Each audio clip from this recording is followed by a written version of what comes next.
Let's get it going, shall we? Oh man, what a great song to start us out today. Oh my goodness. All right, how are you guys doing? We are here and we are locked and loaded. Let's do this thing, shall we? The gold medal game at the World Juniors is officially here, and we're just gonna have some great vibes reacting to the rest of this, shall we? So, how are you guys doing? If you guys are just dropping by, say hello in the chat. We already got 25 beauties right here. We are going to see who gets the gold medal tonight. Now, just before this, Canada got a huge win versus Finland, getting that bronze medal, so we know 1 out of the 3. Now we just need to lock in who gets gold and silver. It's going to be a hectic battle. The 2 best teams in this tournament. Are you guys ready? I know I am. It's good to see you guys come by. As terms of the people we had earlier, we had an Infinity, we had Leif, Luigi Cap, Morpovich, very excited for this one as well. Jasmine, how you doing? Hunzi, let's go. I'm hyped for this game. Should be a good matchup. It's going to be such good hockey, man. I'm so excited. We have such a great skilled team here in Sweden that's gotten better and better every single game. Czechia that defeated Canada in such convincing fashion, especially at 5-on-5, and how dominant they have been with their physicality and everything. Oh, we're gonna be treated today, ladies and gentlemen. So I hope you're ready. We got Kabadi, how's it going? Kyle, good to see you too. Long time no see, absolutely. We got Merca Enjoyer, good to see you, dog. Hopefully you're enjoying that Merca gold or at least silver. We'll see what happens tonight.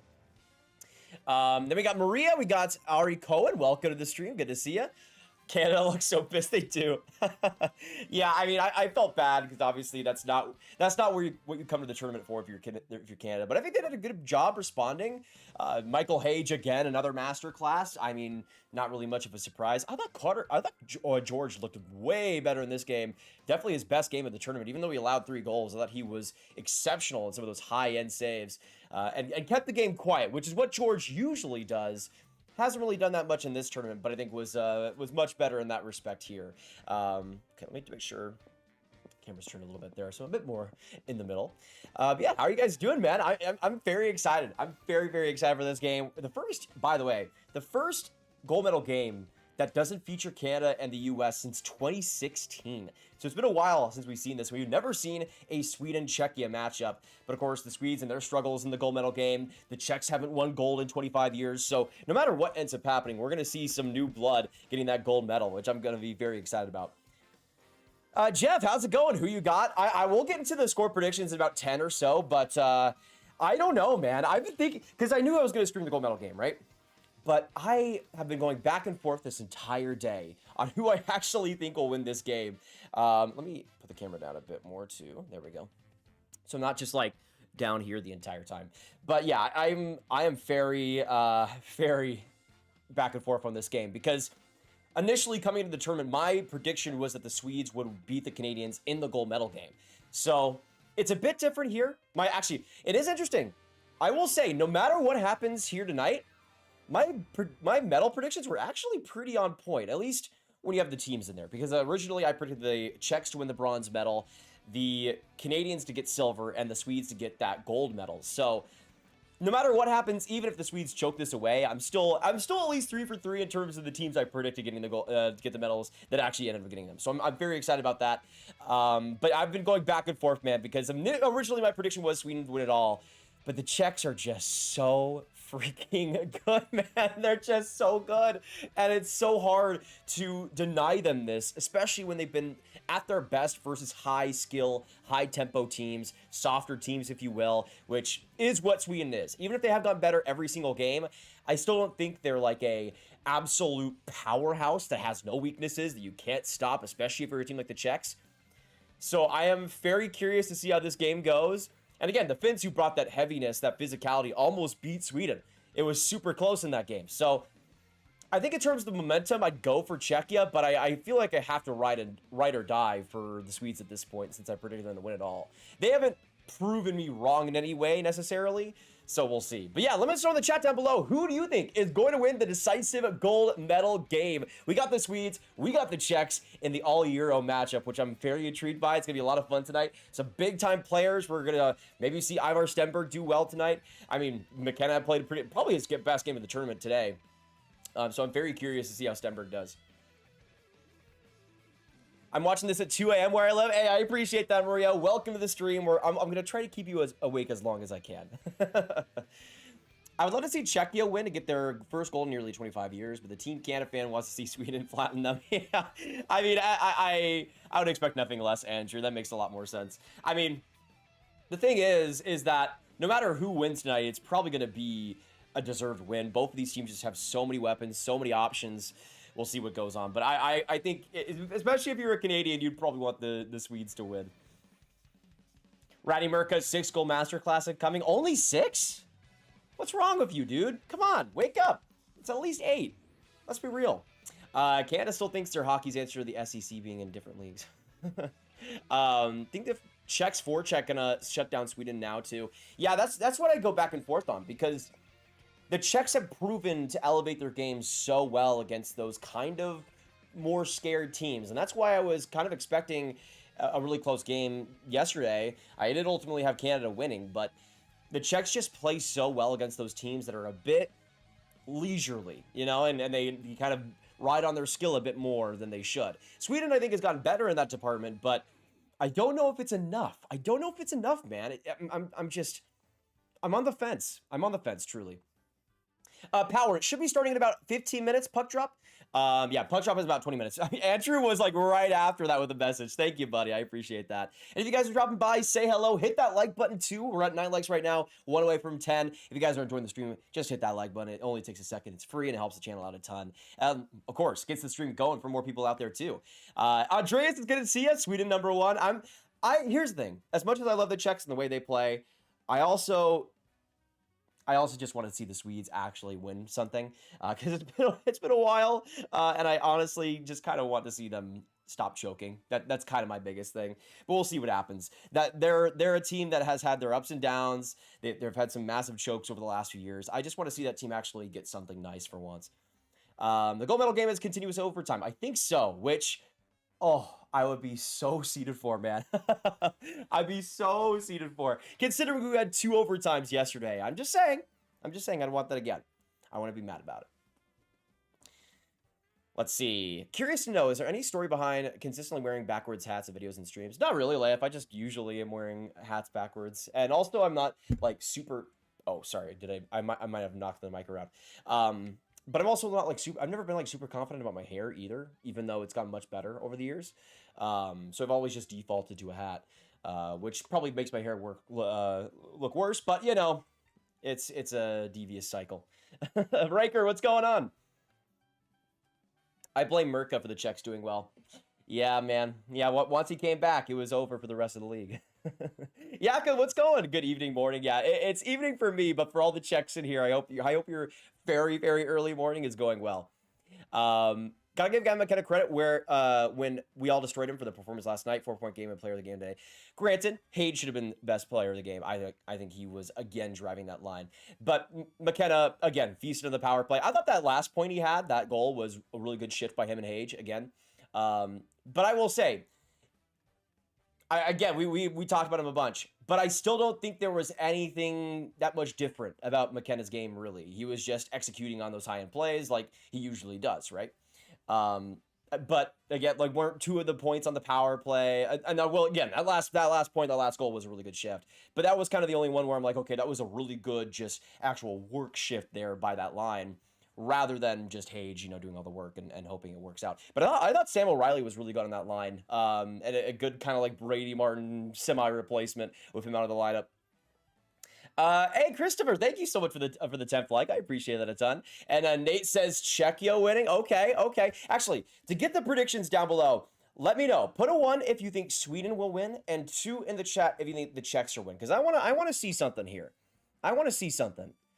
I'm not going to lock in my score prediction yet, but I want to know for you guys, what do you think is going to happen here tonight? Now, while you guys are getting your score predictions in, I do want to mention that today's stream is sponsored by Polymarket, and they're, of course, the best place to make trades during live and future NHL games. And if you use promo code GRAV and sign up with the link in the description down below and download the app there, you'll get, of course, the free account there already, and then you'll also get $10 free when you sign up, which is really, really fun. But I last time around, a couple times around, around, I went against the Stars and went for the Sabres on their, what would have been their 10th win. So even though my favorite team is the Stars, I'm going to go against them here today, tonight, or tomorrow, I guess, against the Carolina Hurricanes. Right now, the odds are 56% for the Canes. Considering how the Stars have played recently, they've been really out of whack. They've really been sliding in that Central Division a bit, but as of now, it's 56% for the Canes to win. If you put $20 down to win 35, you can lock that price at any point. If the Canes get off to a big lead, those odds will increase, and you can win even further than that.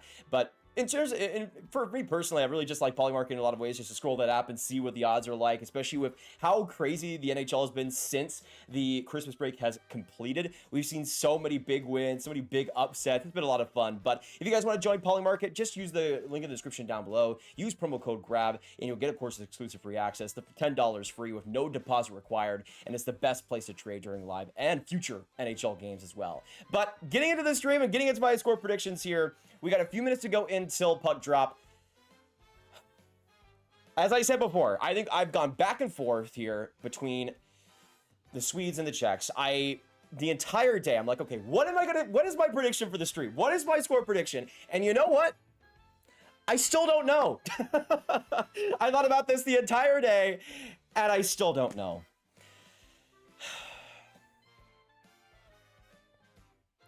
I still don't know. But you know what? Again, as I said before, my original prediction was for the Swedes to win, but that was against Canada. That was against Canada. I think the Swedes would have matched up a little bit better. You know what? I'm going to still go with my guts. I'm still going to go with my guns here. I'm going to rock with my original prediction. And for the gold medal game, for the first time in such a long time, Sweden is going to pull it out. I think we're going to see a big game out of Anton Frindell from the defensemen who have been such a big part of that offense all tournament long. We're going to see a big game out of Solly Melanius. I think Sash Boudmedian is going to have a big one as well. But even guys like Orquist that are kind of an unsung heroes in this game, I think they're going to have some big time performances. So we're going to lock in a 4-2 win for Sweden tonight. I know it might be bold after how well the Czechs have played recently, but I'm going to stick with my guns. Originally, I had Sweden winning the gold, and I have to keep it that way, or else I'm just gonna be sad. I can't have it any other way. Can't have it any other way. The Swedes will ride them for them all the way, but if the Czechs win, I will not be surprised one bit. I will not be surprised one bit at all. We have a few minutes going to puck drop. If you haven't already gotten your score predictions down below, make sure you do so. And yeah, Govich, come for the grab promo code works. Only lost $40. Yeah, it's really nice when you, because again, I'm pretty sure Polymarket has like a queue or something. I think you mentioned that last time, Govich, where you have to be in like a wait list or something. And then with the code itself, you don't have to do any of that. So as long as you use it, you'll be automatically in there, which is real nice. Hey, Lay with the 269. Thank you so much, my man. I appreciate that. My man just keeps killing it. Thank you, man. Thank you. Let me get you as the last donator here. Okay. Yeah, I don't know why the because I'm pretty sure you guys can hear the music, or at least I could earlier. I don't know why the text to speech isn't working, but whatever. We'll keep it going. Thank you, though, brother. I appreciate that. Can we get some layup hype in the chat down below? You guys have been unbelievable. I was literally about to type layup hype in the dono. You know what? Let's just do it. Last dono is layup hype. Lock it in. But thank you so much, brother. I appreciate that a ton. And yeah, you don't have to have a prediction because this game is all over the place. But I appreciate that a ton.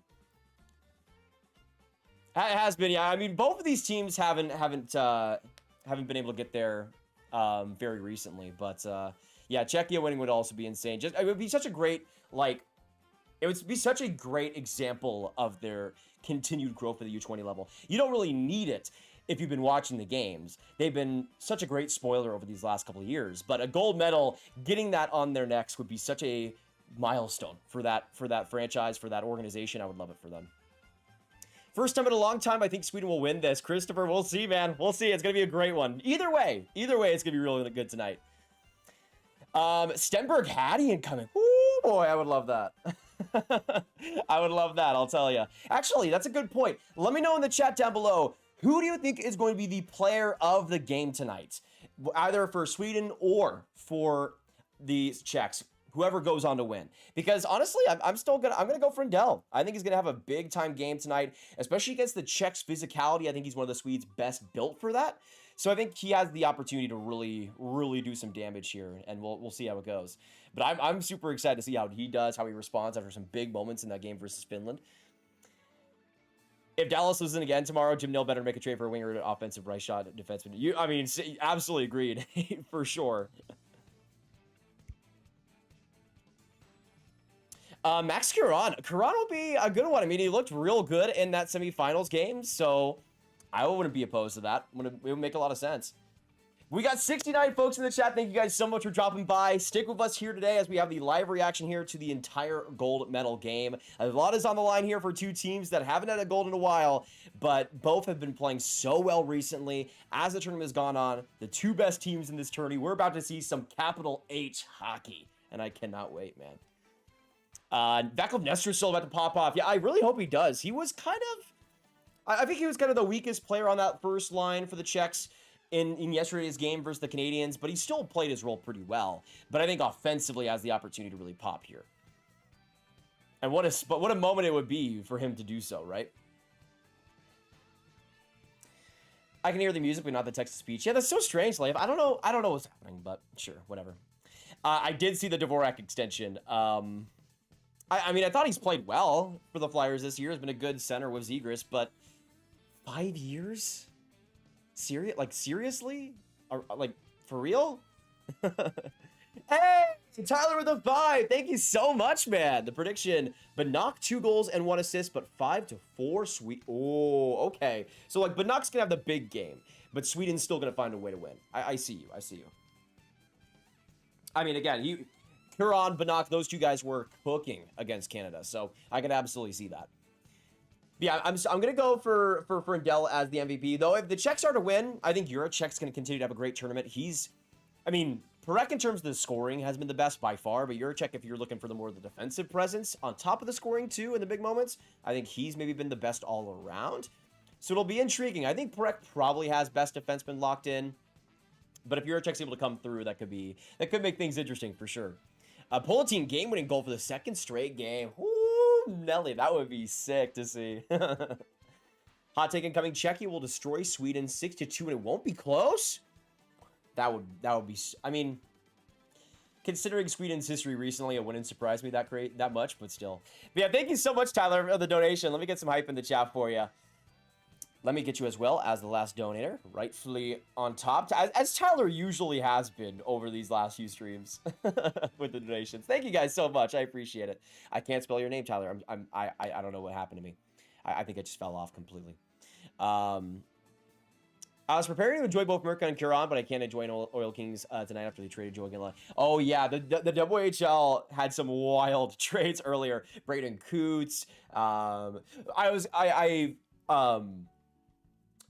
Mathis Preston, who has been just victimized by how bad the Chiefs are. He's going to go to the Vancouver Giants with Ryan Lind. I think those two guys are going to be cooking. That's going to be interesting for sure.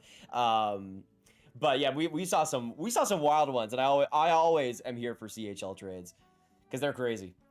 Just to make sure I didn't see any or miss anything else. Yeah, Bo, how's it going? I'm back from the good last stream. Last day, really liked it. Canada's won bronze at least. Yeah, they looked a lot better tonight, and they needed to. I mean, Bo, kudos to them for stepping up in a big way there. And after all the emotions of last night, finding a way to settle back into things, and the skill was just on display there that entire game, really. I think that Czech's defense will work against Sweden and will help create a lot of chances that will result in Czechia's victory. And that's the game plan, really. I mean, as long as guys like Galvis, Juracek, they continue to cook offensively, then they're sure to have a good game here. Is it me or was Carter Bear MIA? Yeah, they really didn't play him much in this tourney, which I was surprised by because I thought he looked pretty good when he did play, but not getting a lot of opportunity. Yeah, it's going to be starting in a couple minutes here to Mr. They always start a little bit later than the game time's actually listed at. So it's 8:30 ET for this game. Probably like 8:40 ET is the puck drop, if that makes sense. Jasmine, I'm shocked on how bad the Chiefs are this year. As an Americans fan, I'm so shocked and how dominant they were last year. Yeah, it's brutal. And poor Mathis Preston, who genuinely is a great player in this draft. Like, I think he's a top 20 guy without a doubt. And I think because he's on a Chiefs team that just does not, like, he to me is very similar to a McKenna, but if McKenna was on like one of the worst WHL teams ever. He's not close in terms of that top end game breaking skill ability, but has such a way with the puck, is a wizard still with it on his stick. And I think there's been so many times where I've watched a game of his and I'm like, how did he not leave with like 4 points in the game? And he ends with 0. Like, that's happened multiple times throughout this season already. And I think him going to at least a competent team in Vancouver will do him a lot of good. 2:30 a.m. in Czechia. Well, hopefully you're staying up okay. Get a cup of coffee on me if you can. What do you think of the Peterka Igor collusion? I did see that earlier. I didn't see it very confidently though, so I might have to watch that actually to get you like a good opinion on that. Let's see. And honestly, like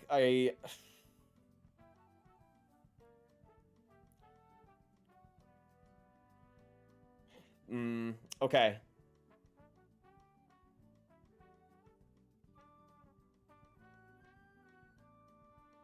All right, perfect.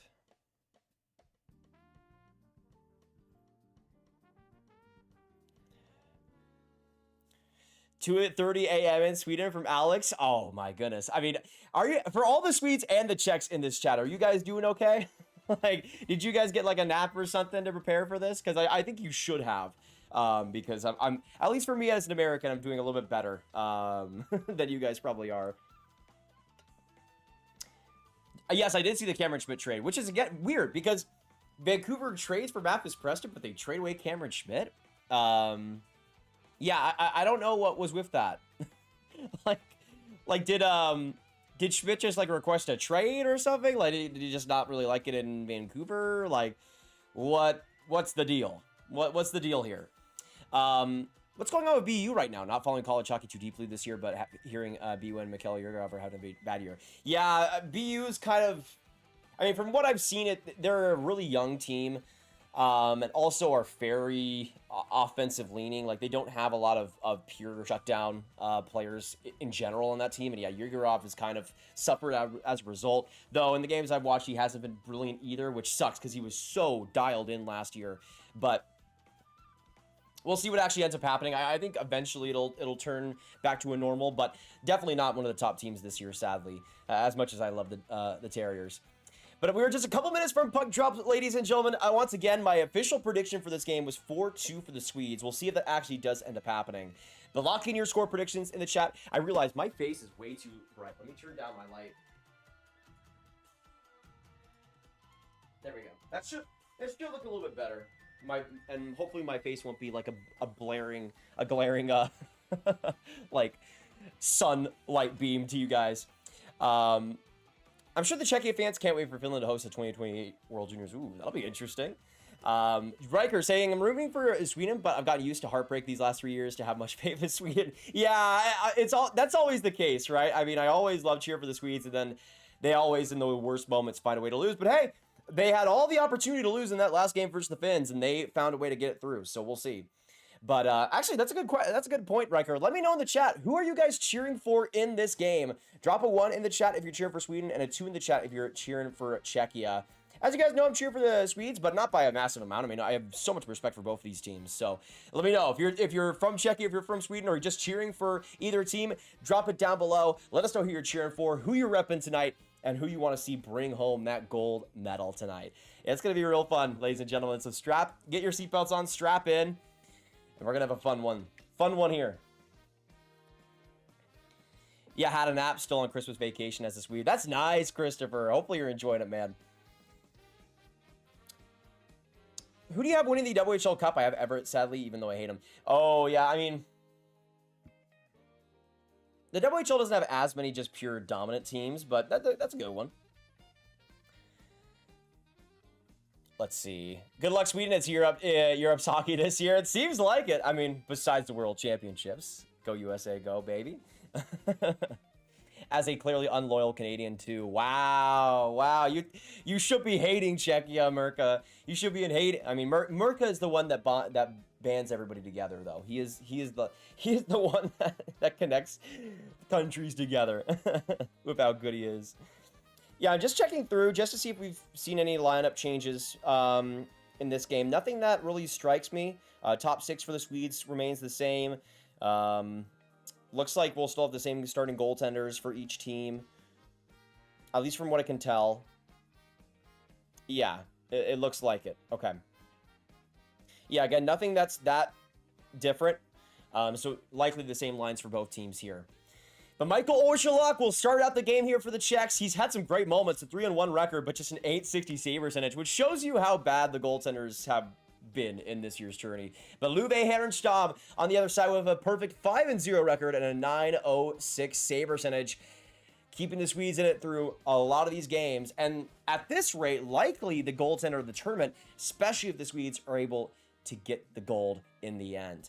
But puck drop is almost a Padas guy, ladies and gentlemen. Get a go Sweden, get a go Czechia in the chat if you haven't already. And we're going to have a lot of fun here reacting to what is likely going to be a brilliant gold medal game between the Swedes and the Czechs. I'm so excited, guys. I'm so excited. There was somebody earlier that was like, stream the Habs game instead. Nobody cares about this matchup. I beg to differ, bro. Come on. These are the two best teams in the tournament, whether it's even if Canada or the US isn't there, just face it, grow up. These are the two best teams in the tournament going at it. And the puck has been officially dropped with the Swedes winning the opening faceoff here in the gold medal game in Minnesota. Both teams looking for redemption after a string of unsuccessful years, trying to go after that gold medal. But Czechia with some great success as of late, and the Swedes looking to get some actual success here in the gold medal game for the first time in a while. We'll see if they can get it done. Lots riding on this one, but at the very worst, somebody will go home with a silver medal. And honestly, especially if you're a team like Czechia, that's not too bad. But they don't want that silver. They want that gold. We'll see if they're able to capture it. I'm honestly so torn, but probably leaning 1 from Hunter. Ooh. Yeah, I mean, I've always just liked the Swedes. Just because a lot of great players come from there. A lot of fun guys. But quick shot there off the post from the point by Sweden. Quick shot by Frendell, but he whiffs on it. What a chance for the Swedes to strike first, but just a couple inches to the right. Could have gone away in. Oh, man. And just 30 seconds into the game. Now, Leo Saulin Wallenius, the Sharks prospect, enters the zone with the puck. Right there, Stenberg behind his own net. Shuffles it around. Good play along the boards to find Viggo Bjork. Now, Galvis first to that puck in the corner as it's given away. But back to the point, it'll find Sasha Bubinin. And he'll put it back into the Czechia end. Uncontested there, though, by Yenborg. Coming up, streaking Karan, who was brilliant against Canada. Gets that shot deflected off of Bumidin's stick. But the Czechs try to keep it in the zone. But too much mustard on that pass. And down the ice it'll go. Good start, though, by a second liner for the Swedes that has factored into so many big goals. But Thomas Galvis, good work, entering the offensive end. Puts it in front of the net, and a good save by Herenstam off the tip. And back into the neutral zone it goes.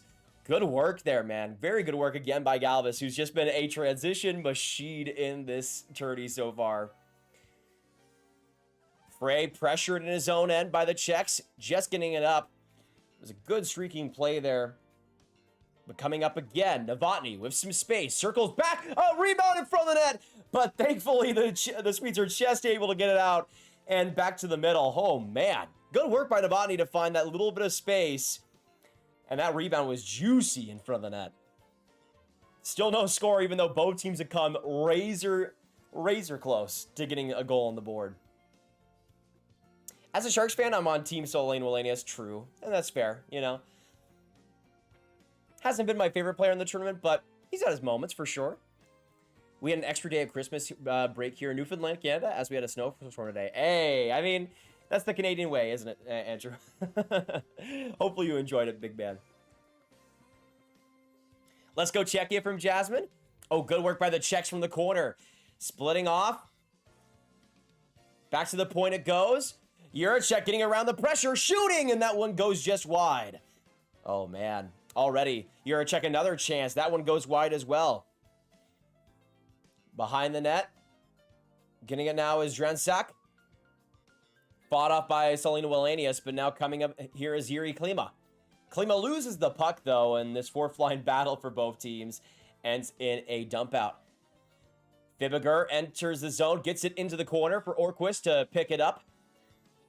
And there's Boumediene off the slick pass behind his own net. Skies it into the opposing end. And now that first line for the Swedes looks to get the puck back. Frindell, the big hit along the boards, but the Czechs are just able to find an outlet. Boumediene some trouble, but Linus Eriksson comes in for the support. Good work there. And now coming out is Orquist. Now Eriksson, another poke there. Into the corner it goes. Murka plays it around the boards, but back into the neutral zone. Not much pressure there by the Swedes on the boards there. Or not much of a pinch there from the D either. The Czechs are able to escape pressure. Grav, don't disrespect Herman Leave, who played one game against easy opponent, probably. What did I disrespect him? Well, this is news to me.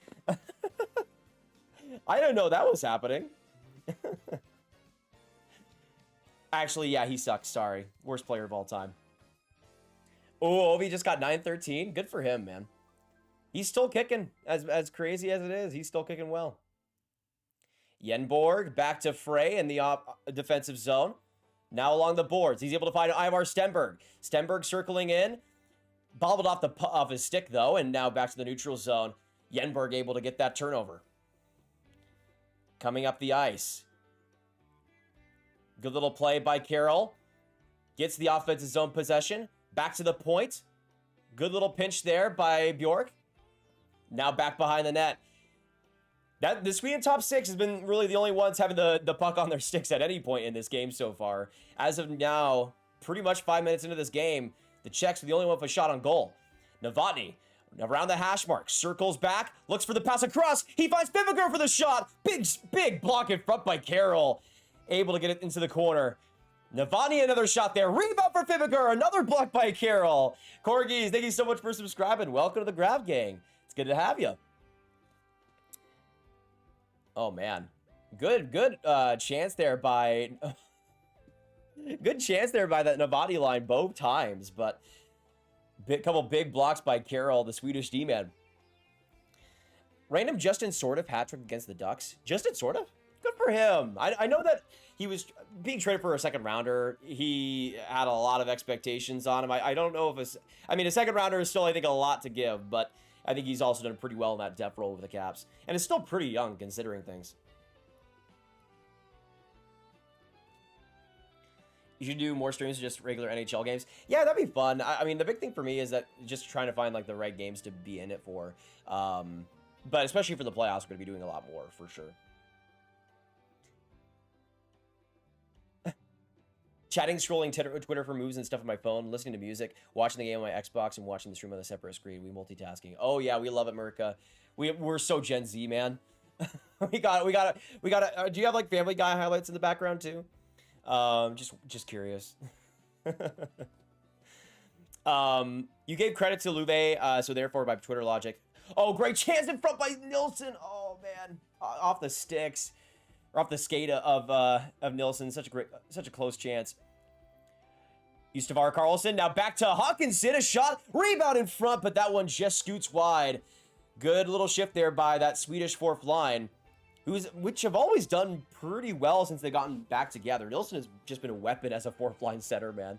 But yeah, you gave credit to Louvet. Therefore, by Twitter logic, if you only praise him, you hate leave. Yeah, that sounds about right.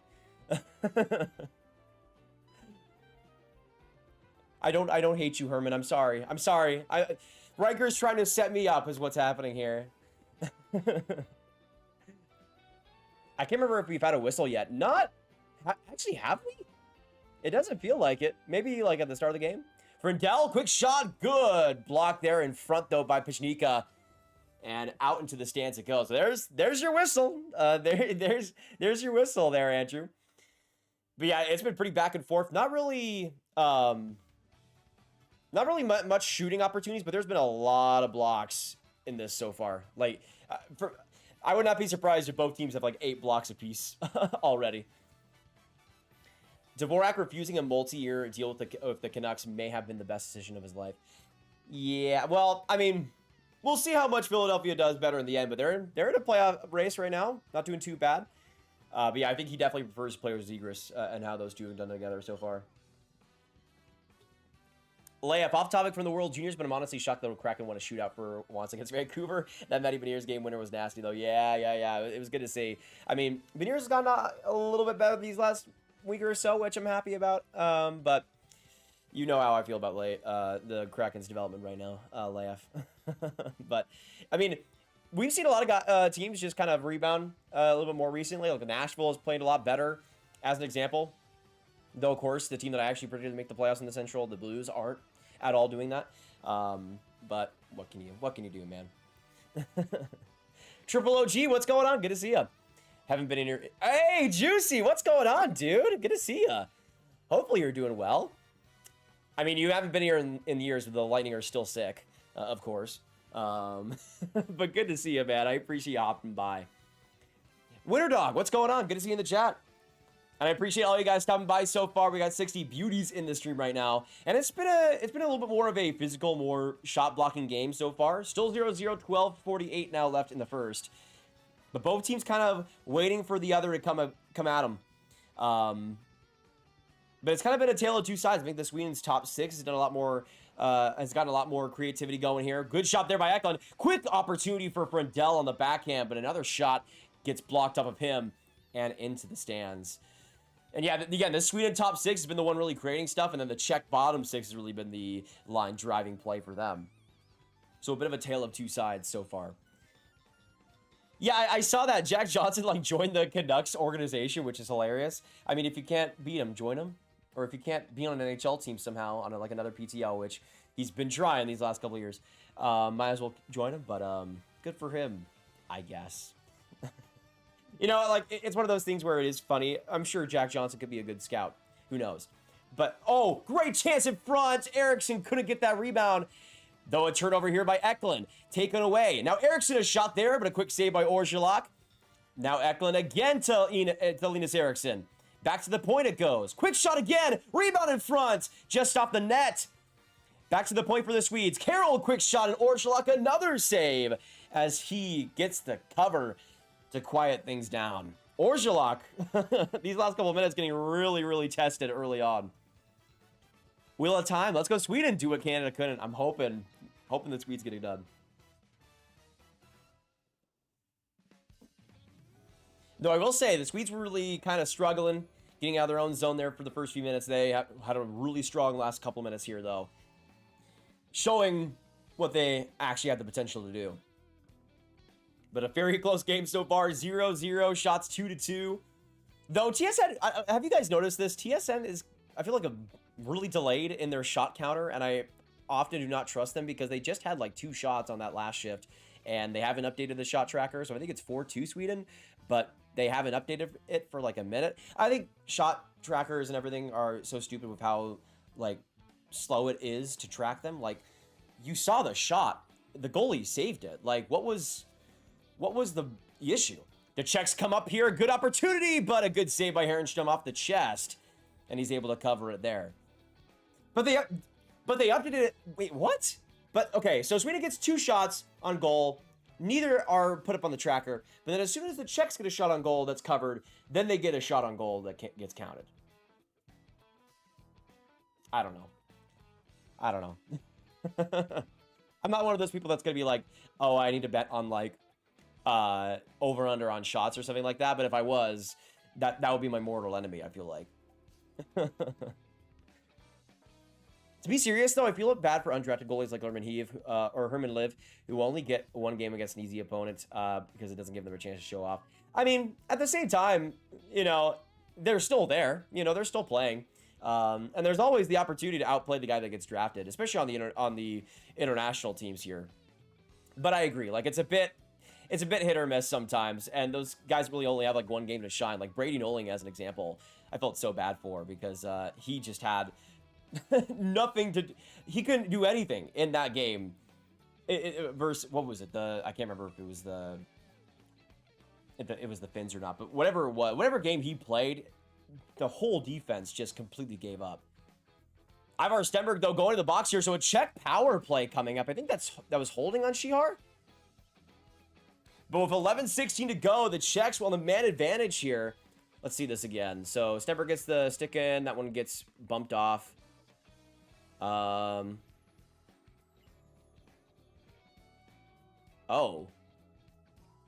Oh, weird. He was like, I don't know. Was he holding?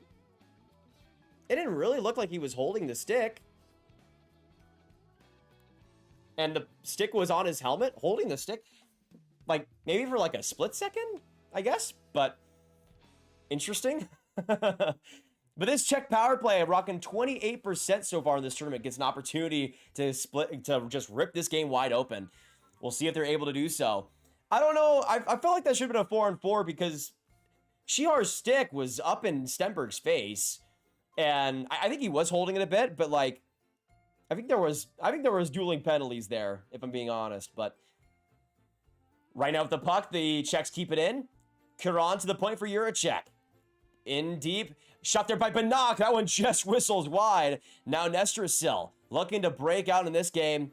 Has had a good tournament, but hasn't exploded on the score sheet as of yet. But Banak across to Nestrasil. In front of the net, but a big block by Bumedine. Now Bjork unable to clear. Nestrasil right in front of the net, shooting, and that one just wide. Able to get to the puck first, though, is Banak. Now for Polatine behind the net. Nestrasil out there again. Able to use his body to find Juracek at the blue line. Now back to Banak. Across, but to absolutely nobody.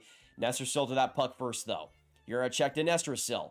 Going deep. Looking for the pass across. Right into the legs, though, of the Swedish defender. And right down the ice it'll go. 42 seconds now left on the man advantage.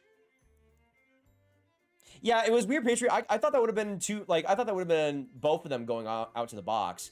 Big clear there by the Swedes. Now 30 seconds left on the man advantage. So I don't know if I agree with that one, but interesting. Checks back in the offensive zone. Wrapped around the boards. It'll find Peter Sikora on the other side. Now behind the net, trying to find Shihar, but that one off of his legs and into the corner. Novotny, good work around the boards, though. And back to the point, it'll find Klima. Now to Galvis to Klima. Coming in, looking for the shot. He gets it. Rebound in front for Shihar, but couldn't get it. And the penalty will come to a close.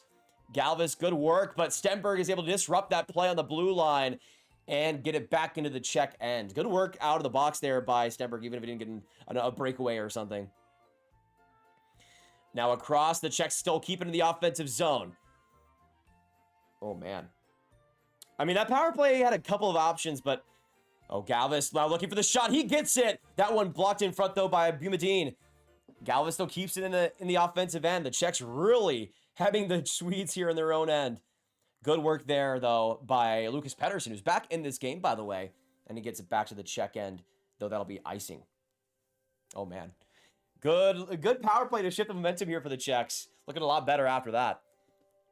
We got 73 people in the chat. Thank you guys so much for dropping by. If you guys haven't hit that like button, by the way, we're 2 away from 30. Helps the stream out there a ton. So make sure you haven't, or do it. So if you haven't already. But yeah, Galvis looking good on that last shift for sure.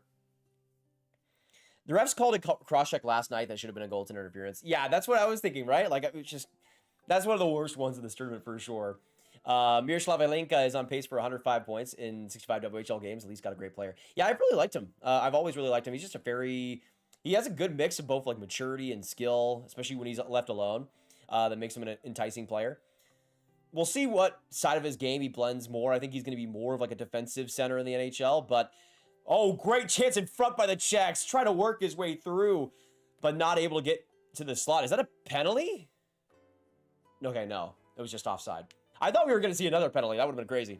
The reffing has been atrocious this tournament for everyone, it feels like. Yeah, like it's been very balanced in how bad it's been. Berglund, good work to get to the net, but couldn't get the shot off. Just barely wasn't able to find it. Stenberg against 3 people isn't able to find the puck, but the Swedes reset here. Up into the zone. Yenborg out just completely bodies somebody, but leaves the puck wide open for Juracek to sky it out into the neutral zone. Coming right back in. Good work there by Karan, but turned over there to William Hawkinson. And across to Frey off the boards. It'll go to Yenborg, but given away. Stenberg, though, able to get the puck. Coming right through. Pass to Bjork. Back across, but good stick there by Mertka, disallowing that chance. Stenberg on Mertka, gets tripped up there, but no call. Back to the blue line. It gets turned over again. Now the Swedes come up a 3-on-2. Bjork for Stenberg. Coming right in to Bjork. What a save. Oh, I think that was blocked in front. What a block by Matthias Bjorn. And he's able to keep it out of the net. Holy, what a pass by Stenberg to Bjork. But again, those two aren't able to find the back of the net. Such a close call, man. Great deke by Tittlebach, but not able to get past Selena Wallenius. He gets taken down. No penalty there either. Everybody's hoping for the next power play, but they're not able to get it right now. My goodness. What a weave on that play by Stenberg, man. Again, it's about how good he's able to anticipate the play that I've always talked about with Stenberg. He is just able to read what the defensemen are going to do so effortlessly. Was able to strip that puck away, find that great chance, start that cycle. No goal came of it, but that's kind of how this tournament has gone, I think, for both Stenberg and McKenna. They're kind of opposite each other. Stenberg has played best versus the hardest competition. At 5-on-5, he's played his best hockey, but hasn't really been able to find the back of the net in what should be big moments, but he still finds ways to get points in the end. McKenna has just been lighting it up on the power play. When he gets those opportunities, he makes no mistake. But it is very interesting how that Stenberg and Bjork pairing has been, because the chances they've generated, man, have been unbelievable. You guys saw that overtime versus Finland. He had like 4 passes to spring a Bjork breakaway, but they weren't able to score in any of them. It was just ridiculous, but still. Currently eating Reese's Puffs cereal and watching the stream peak live. Oh, that's nice. I wish I could be doing that right now, Jasmine, but I have to stream. I have to talk, so I can't do that. Let me know if you guys are eating something, having a good dinner, or having a good snack. What are you having today? Earlier right before the stream, what did I have? Oh, I air fried some corn dogs. I've never done that before. We just had some corn dogs in the freezer that I completely forgot about, and I was like, what would they do in the air fryer? And it was actually really good.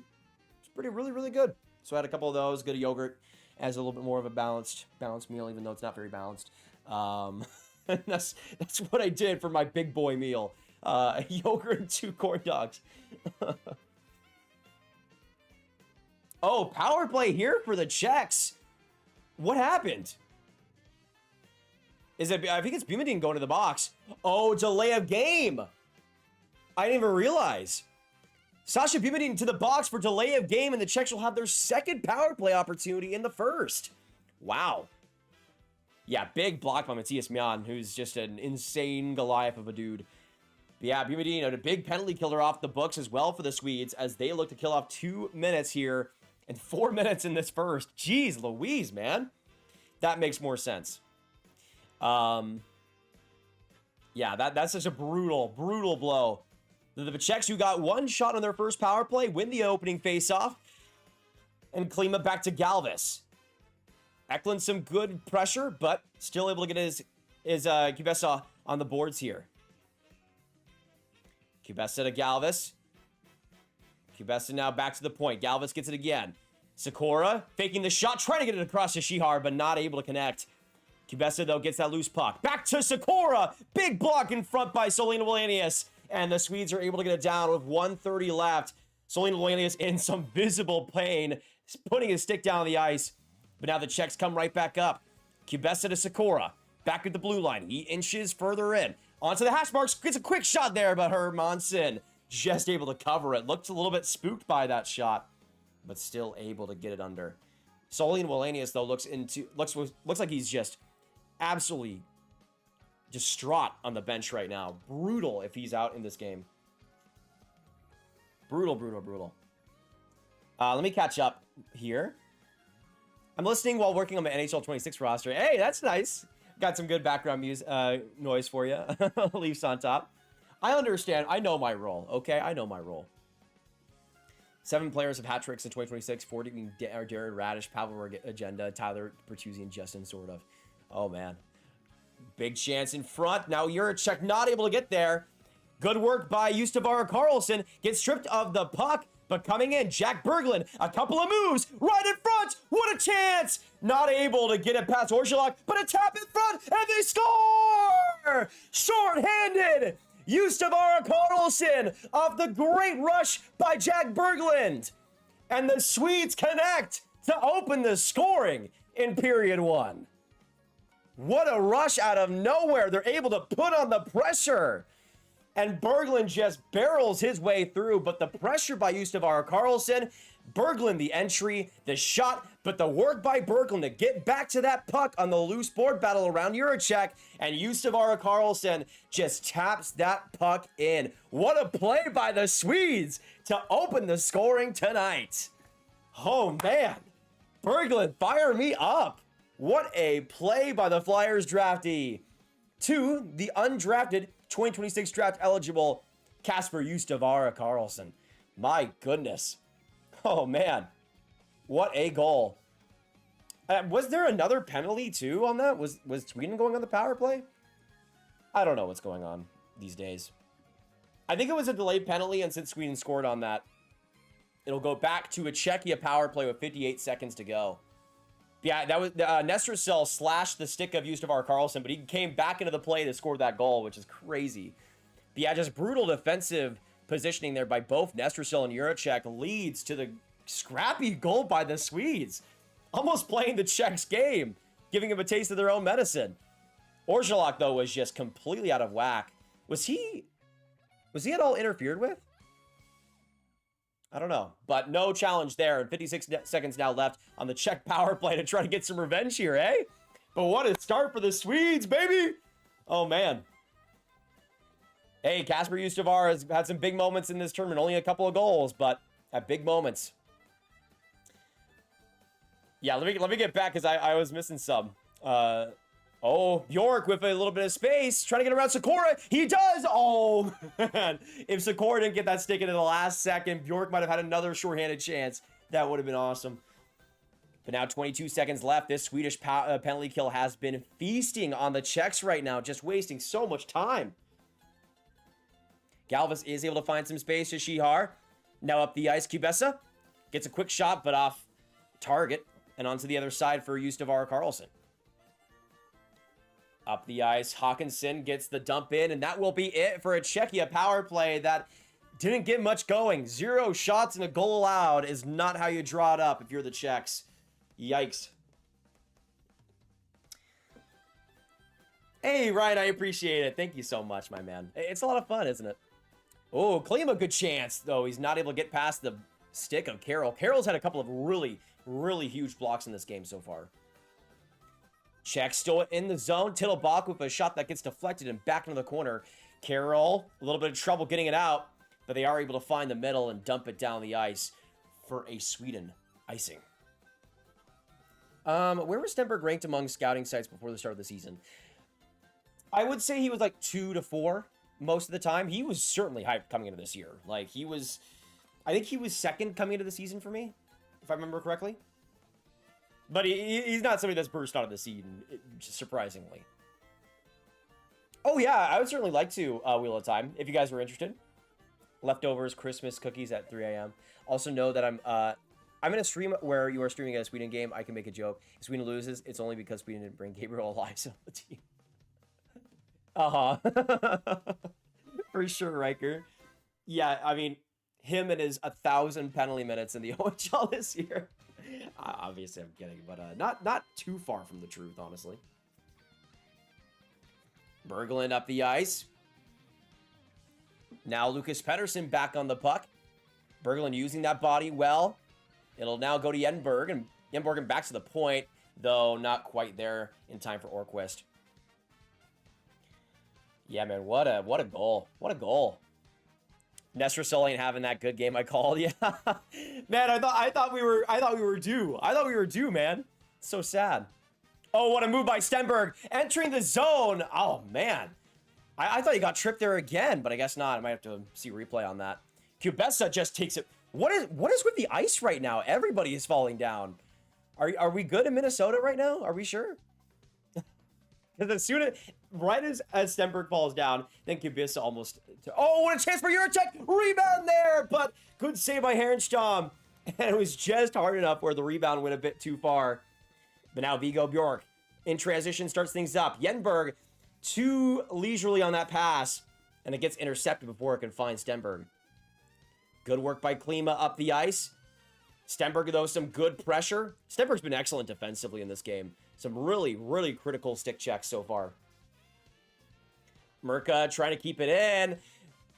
Right there, Linus Eriksson might have been tripped there, but no call again. It looks like, I mean, I guess there, I don't know how many of these could be actually called for tripping, but it does seem like the refs are a little bit lenient on that so far. Hawkinson now coming right up as a big-time D. Eklund now the shot, and that one goes way high.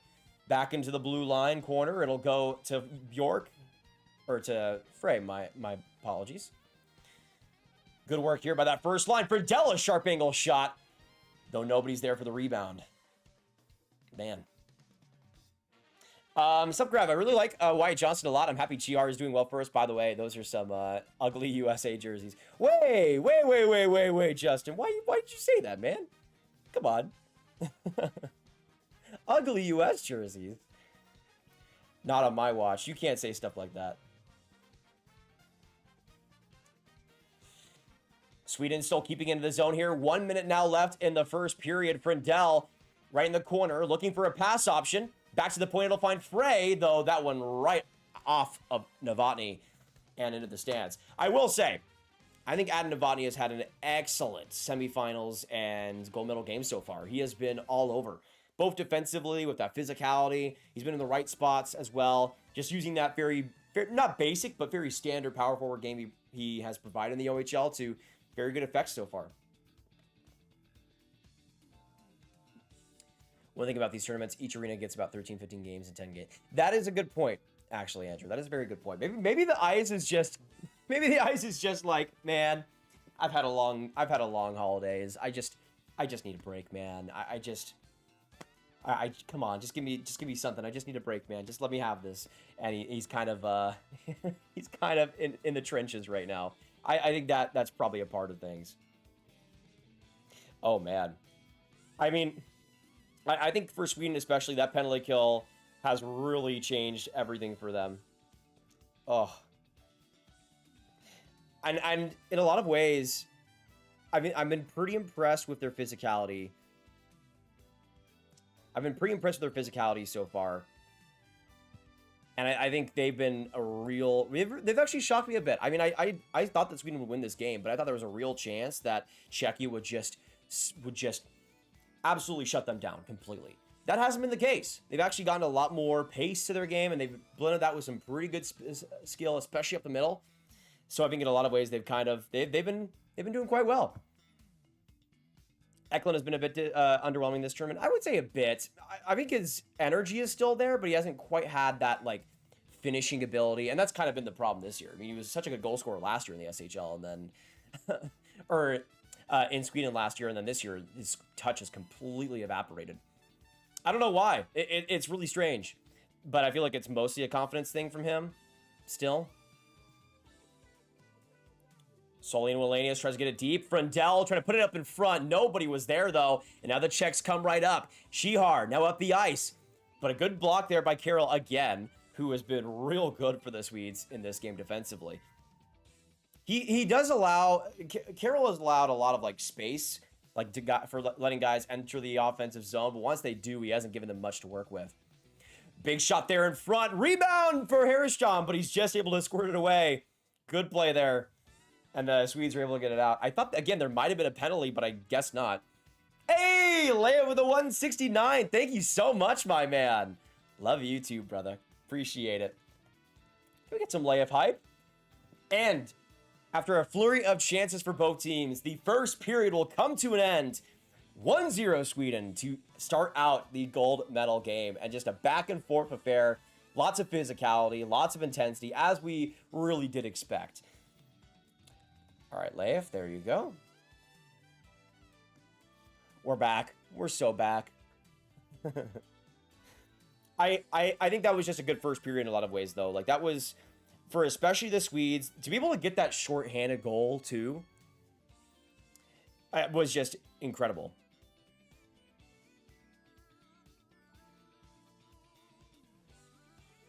Oh, that is true. Life. Okay, so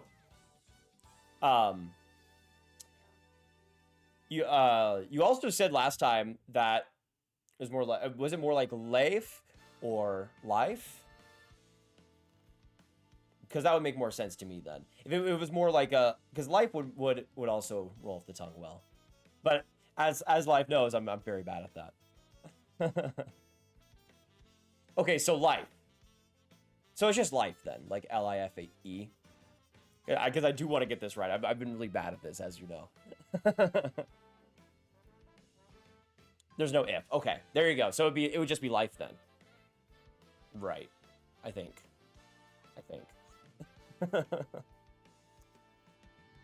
Let's see. I'm allergic to ratty Merca doubters, as you should be. As you should be. Hey, my boy Gabriel Eliason is it not penalty minutes? He has 4 points in 32 OHL games. Yeah, he's coming. He's coming for the NHL, isn't he? Okay, so it would be, so it's not Life, but I'm so sorry, man. It would be like Leaf. Like L-E-A-F. I need to get down to this. I truly do need to get down to this because. Oh, Justin, you mean this jersey? Oh, okay. I thought you meant the jerseys they wore this year, which I'm like, those are the iconic ones. Those are the iconic ones.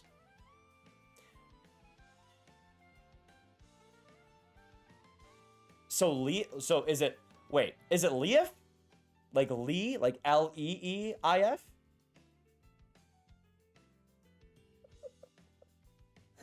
I'm so sorry, dude. I'm so sorry. You need to like send me like an audio track or something that I could just play it every time. Like send me like an audio file. I could just like play every time I mention your name on the stream because I think at this point I might need it. But I mean, going to yeah, because Justin, if you meant this jersey as the worst jersey, then I don't think it's the worst jersey, but it is probably up there. But I just have I don't know why I have a soft spot for the arms. I think they're just kind of funky and kind of weird, and because of that, I kind of like it a bit, but not in like an oh it's very good way, more like oh it's a little bit funny type of way. It shouldn't, and I'm stupid. I'm sorry. I'm usually very good at pronunciations. Okay. He is going to message us with a Discord pronunciation right now. Okay, we're locked in, ladies and gentlemen. We're locked in. I mean, that's the only way, though. That's the only way. I need this speed. I need this. It's the only way I'm gonna get this right. I will say though, I want to get it because usually, again, I feel like I'm pretty good at pronunciations, but I also am kind of stupid sometimes. So you do have to understand that I am stupid. Bo, hi, I had to eat supper and go hang out with my parents. I'm back though, and I can't believe Sweden score. I was cheering for the Czechs, but their defense is really good, so still have a chance. Yeah, absolutely.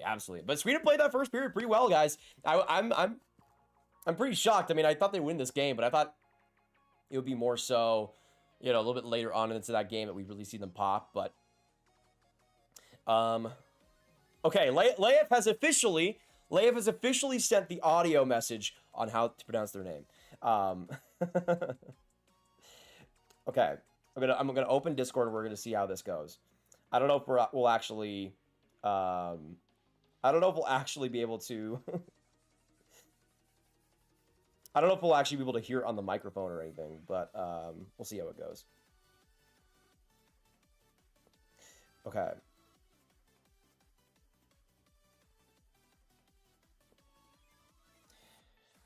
Okay, I'm opening it up now.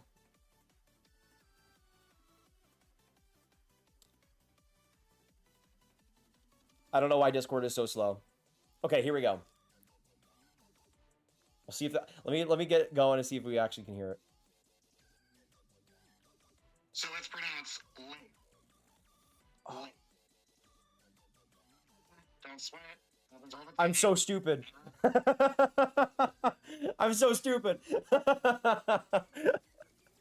Leif. Okay. I need to like reset my brain here. Now, quite frankly, this does happen with like other guys. Like, for example, like Miro Heiskanen was Miro Heiskanen for a long time until he wasn't. So there's always names like that for like prospects that I have to like readjust myself with.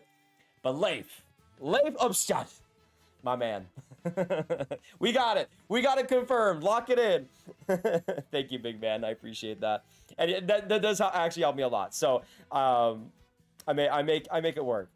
Yeah.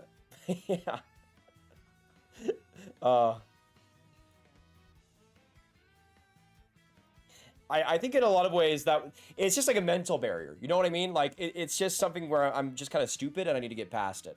But I will be less stupid now, Leif. I will be less stupid. Though, we'll see how much I'm not going to be stupid in the next stream. That's where I really get tested, is the next stream that we do. Which, I don't know what, maybe it'll be more like towards the trade deadline. We'll see what actually happens, because after the World Juniors, there's not really a lot to stream, but we'll make do. We'll see what goes on. Nestoril kind of didn't defend the goal on that one. Yeah, it was a bit of a rough play, and I will say again, he's kind of been the weakest player on his line in this tourney. Like, he's still been good. Still has had his moments, but not at the level where I think he's truly dominated or been able to really solidify himself. But, and that's kind of the big thing for me that I'm honestly a little bit shocked with this Czech team, is I thought Nestoril was going to be a big lifeblood of that team, no matter the situation. He hasn't quite been so far.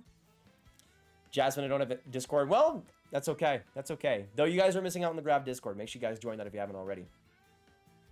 I'm just happy you pronounced my name for the first time we met, lol. So many people get it wrong. Really? Okay, well, maybe that's because there are, like, hockey prospects named Riker.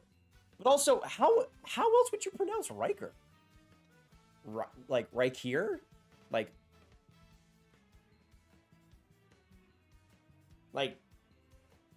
Reeker? Like R-E-E?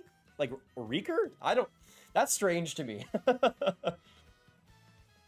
Though I'm also very stupid, because until Seamus Casey, I thought it was Seamus. So that's actually one of the bigger ones. I swear to God, I have never heard anybody there's never been anybody in my life named Seamus. But Seamus Casey in the 2022 draft came along and was like, I'm going to make you look stupid, buddy. And that was literally the first time I'd ever heard that name in my entire life. So I just thought it was the way it was on the words, on the letters, and it was Seamus. Which, yes, it sounds stupid, but also Seamus isn't that much better. I don't know. But I just remember, like, one of my first rankings for the 2022 draft. And I got flamed for that. But because you guys have to understand, too. I do my best to get the pronunciations right, but I also do not watch any broadcasts, any of the games I watch with volume on. I'm not even watching this game with volume on because I'm streaming, but even when I'm not, I usually have like music in the background or something, which helps me focus on the games that I scout. So I'm not listening to like the commentators say these guys' names. Like, I'm not locked in like that. So maybe I should for situations like that, but I think I've gotten to a point where I'm pretty leveled to anybody out there. But still, that was one of the more funnier instances. I'll say that. Hey, Justin, see you in the next one, brother. I appreciate you hopping by. Let's see. Just in case I missed anything. I want to ask, and I want an honest answer as a Swede, who's looking the best so far? Out of the two teams, I'd say Sweden. Though, it's not like by a big margin at all. I think Sweden looked a lot better in the second half of that first. But, of course, you get the goal, especially shorthanded. They had a lot of momentum afterwards. So it kind of makes sense that they look a little bit better, but I also think they have. But not it's a razor thin margin. It's not, Sweden's been dominating or anything. Okay. I think I've caught up completely. How far does Calvin McKenna fall down the draft rankings? I don't think... Here's the thing. So, give you guys a little bit of a spoiler. My draft rankings are coming out after this game. My post-World Junior annual draft rankings. I don't think McKenna is gonna fall any lower than I have him. Like, I think everybody knows what he is. A really dynamic player with the puck, somebody that can make that quick pass to complete a goal, especially in the power play, just feasts on the open opportunity, but has some pretty big weaknesses with his skating, with his physical play, with his defensive efficiency. He just is limited. He's a more one-dimensional player. He is really good, though, at that one dimension, and I think that's enough to be easily worthy of a top 5 pick. I don't think he's going to go any lower than I have him, and you guys will see where I have him in the ranking later on, but I just think in a lot of ways, everybody kind of knows what he is now. He's not that generational Celebrini type of player, but he's a really good offensive piece for your team. And that's still a valuable piece to have. So we'll see what happens. I don't think he's ever going to drop. I don't see a timeline where he drops further than like top 3 or like 3rd overall, really. Because I don't think, the thing is that I think it's kind of same McKenna is that this isn't like an unbelievable draft at the very top. I think there's a lot of good depth, especially in like the top 25, top 30, but I don't think there's like a whole wave of guys that could go ahead of him like there was in like Hagen's draft year. If Hagen's was in this, if Hagen's is having the tournament and if Hagen's was in his draft year playing like he was for BC, like I think he would have a pretty good case to not go any further down like 5th, even at that point, maybe even a bit higher. But like, because of this draft not having as many pure top-end guys, I think it kind of makes it a bit easier for McKenna to stay in that top range, if that makes sense. I don't know. Well, I don't think he's... Unless he, like, falls at the face of the earth for Penn State, I don't think there's much of a chance that he falls off completely. Just, I don't think, again, is that slam dunk you need to have him first overall pick guy. That's just what it is, at least for me. Who do you think Thomas Galvez will get signed by? He's getting talked about a lot by the announcers, and he looks amazing on the ice. He's such a great skater and offensive dynamo, as he is. I mean, Sir Wav, I remember, I believe in my 2024 rankings. Actually, I don't know if I can pull it up here, but I had him, I think, 2nd round back in 2024. I've always liked him a lot, and it's no surprise that he's doing great in this tournament. This is the tournament he should be doing really well at, but I also think in a lot of ways... I still think there are some limitations that teams might not be fully convinced about when you project him onto the NHL level, but I think he's easily worth like a 7th round pick. I mean, come on, with how well he's doing right now. And how much he's improved as well in the main league there in Czechia, too, playing some pretty big minutes. Oh, that is true, Leif. I like that idea, though, and I was thinking of doing like a weekly just like show where we like watch some of the games around, but also just have like a lot of discussion, have some like talking points, some good topics to just, you know, just riff off of, you know? Especially like leading up to the draft, I want to do like a couple more like draft related Q&As at the very least. So that could be something that we would do. If you guys are interested in that, of course. SCR, welcome back to the stream. Let's go Sweden. Cheers, buddy. Good to see you. When I was like 5, I said Leon was worse than Rupe on the Stars. That my friend got so mad at me that I finally realized it was so funny. Even my dad was laughing. Who, Leon Draisaitl was worse than Rupe Hintz? That is pretty good rage bait, I will say. I've heard a Reeker and... Reeker. That's crazy. Now, again, if you've like never heard the name before, I could maybe see it, but like, it's a Y. It's not an E. Like, why would it be, like, why, you know? Like, why would it ever be an E? Where's the E coming from? What's happening there? Anyways, I could say the same about Seamus. Where is that H, dog? Where is that H? I will find the H, and I will search for it to the end of my days, because it's not there. Still.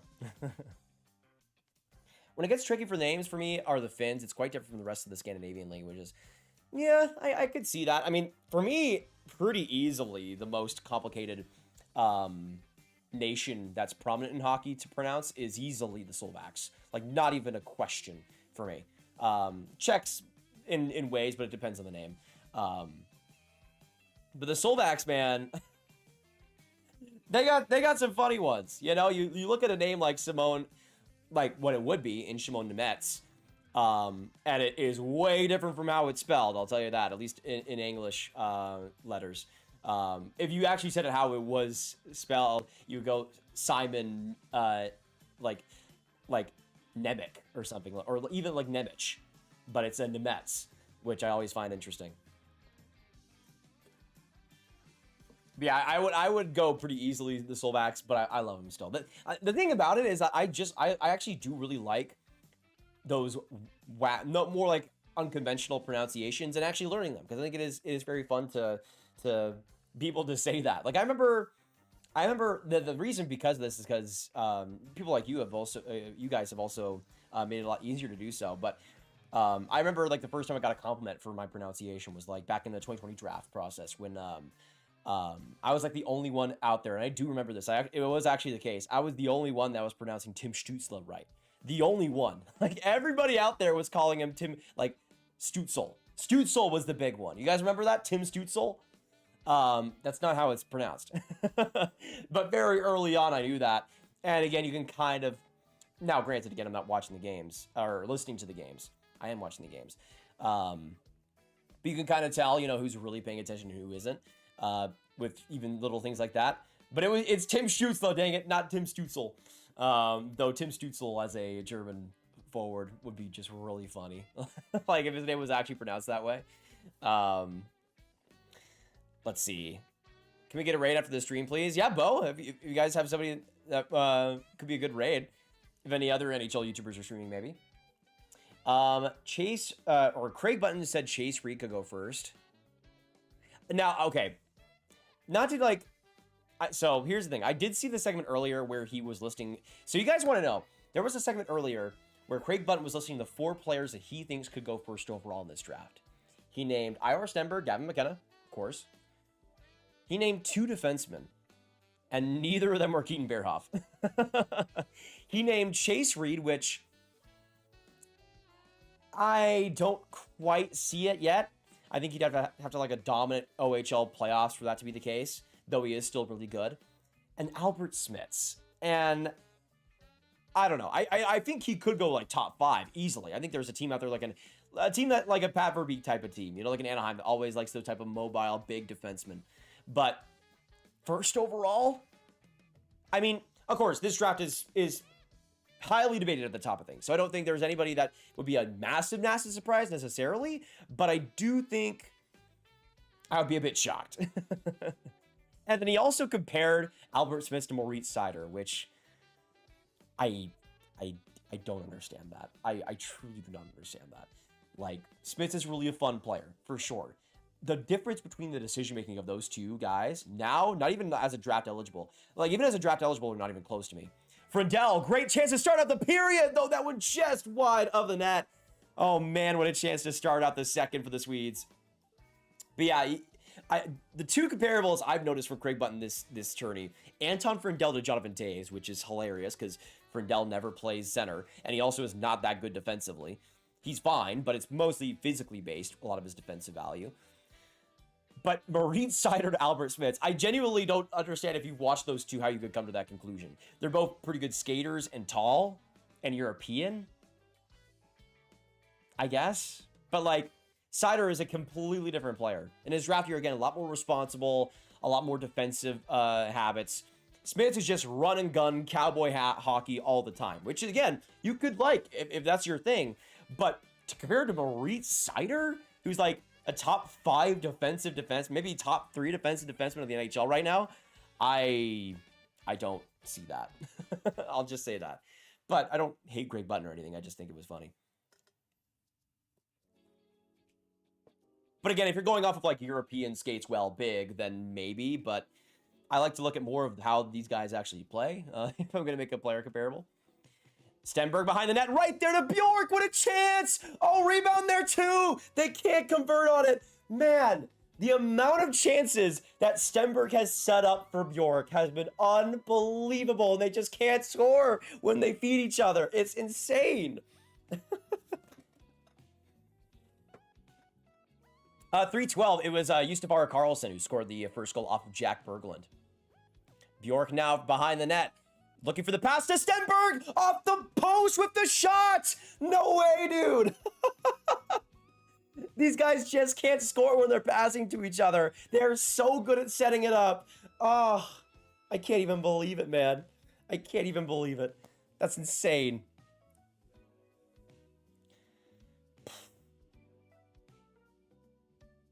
By the way, if you want to pronounce the Berg part correctly for the Swedes, it's bear, but don't press on the R.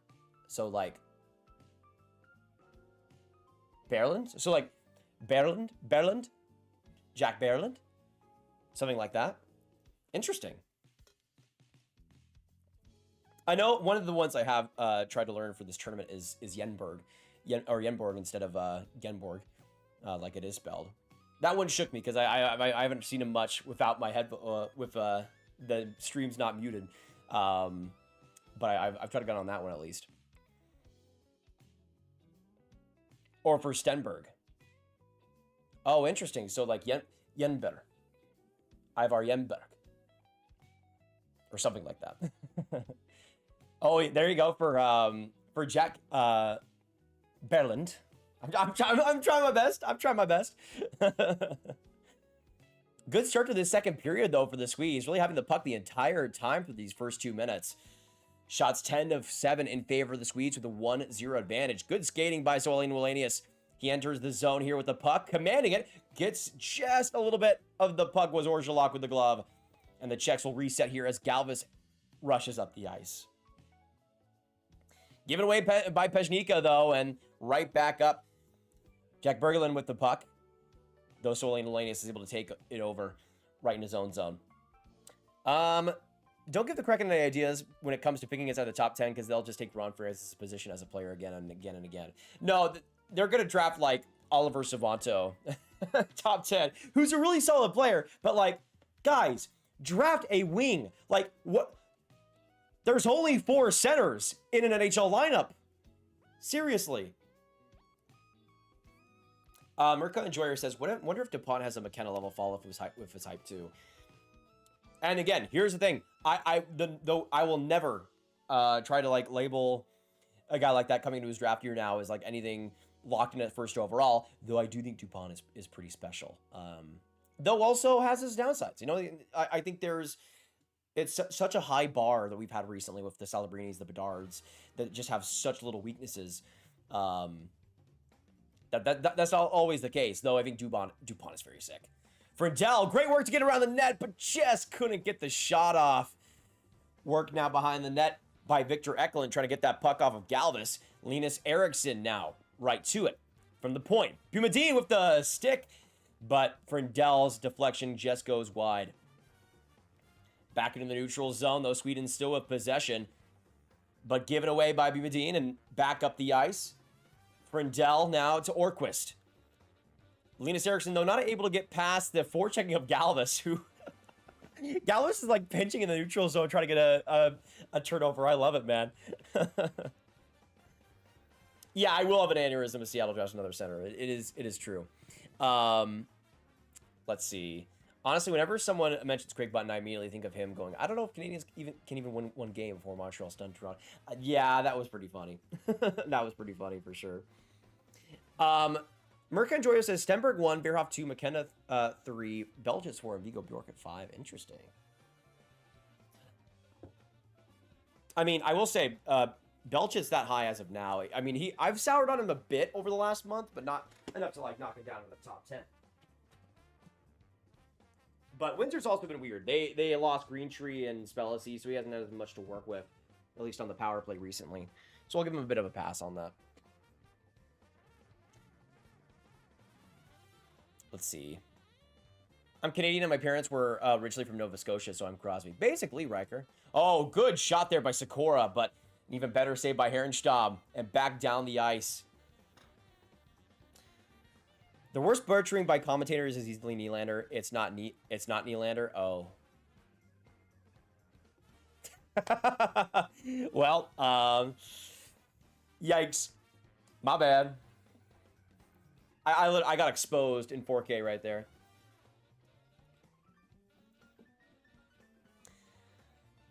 Good turnover there by Merca. Leads to a transition play here for the Czechs. Sikora looking for that loose pass, though, just dumps it behind the Swedish net. Coming right out of it is the other Bjork for the Swedes, Wilson. Nice to see him get some in-game action here. I've always liked him. I mean, I don't, he's definitely not Vigo level, but he can be, I think, a pretty decent fourth liner someday. Stenberg to Bjork to enter the zone. Bjork finds some space here. Back from the corner. And to the point, it finds Solino Wallenius. Quick shot there. That one goes off a body of the Czech defender. But good work by Yenborg, getting it deep into the Czech end again. Mirka pressured by Stenberg. Stenberg, good job to keep that puck alive. Now Bjork, just absolutely bodied by Mon, but still, the Swedes are able to keep it in. Right there, Yenborg not able to get the pass across. Was a little bit too patient with the puck. And back to the neutral zone it'll go. Stenberg, right in the blue line, looking for the pass. Enters in, cuts across, still has it. Floats it on net, but that one blocked right in front by the Czech D. And back to the middle. One thing I will point out about Stenberg in this game, though, that I've always really liked about him, is that whenever he makes like a mistake or something like that, and that was a great example. He shot the puck, wasn't the greatest shooting decision, blocked immediately by a Czech defender, but he almost immediately gets back to the puck carrier and tries to strip him of the puck. Does so successfully there. Like he's just very balanced in the way he plays, and if he makes a mistake, he's largely there to cover for it. By the way, I don't know. Are you guys having any lag with the stream right now? It's looking a bit choppy for me. But I'm not so I'm not sure if you guys are seeing that too. I could try to refresh my YouTube page if that's doing anything. Nylander. Oh, maybe. Yeah, Patriot. We need the official declaration. Nylander. It literally just means Newlander. Oh. Interesting. I am a bit laggy. Okay, let me see if just refreshing the YouTube page helps. Because that's seemingly what... That kind of worked last time. We'll see if it does again. Okay. I've reset everything. I've refreshed. We'll see if that works. If it actually does anything. All right. It is refreshed now. We'll see if that changes much. I'm not really so sure. Okay. Yeah, why is it just, like, lagging frames? This is very strange. There's not really any this is, again, my Mac just being stupid, because there's not really any reason for this. But it should... Can you guys hear me, by the way, or is that laggy too? Or is it just the video? Right now, 13 minutes to go in the second. 1-0 Sweden. Let's see. Weird.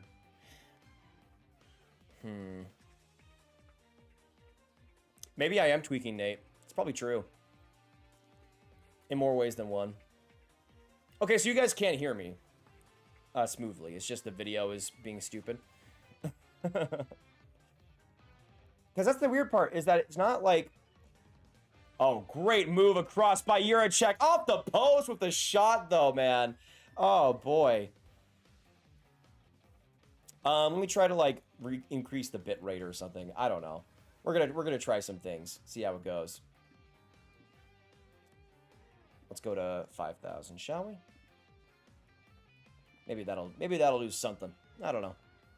Corey Perry, curse your stream. As per usual. Oh, what a save by Orange done with the glove on Kibesa. My goodness. What a save, man. That was sick. Good shift there, though, by Juracek. What an opportunity.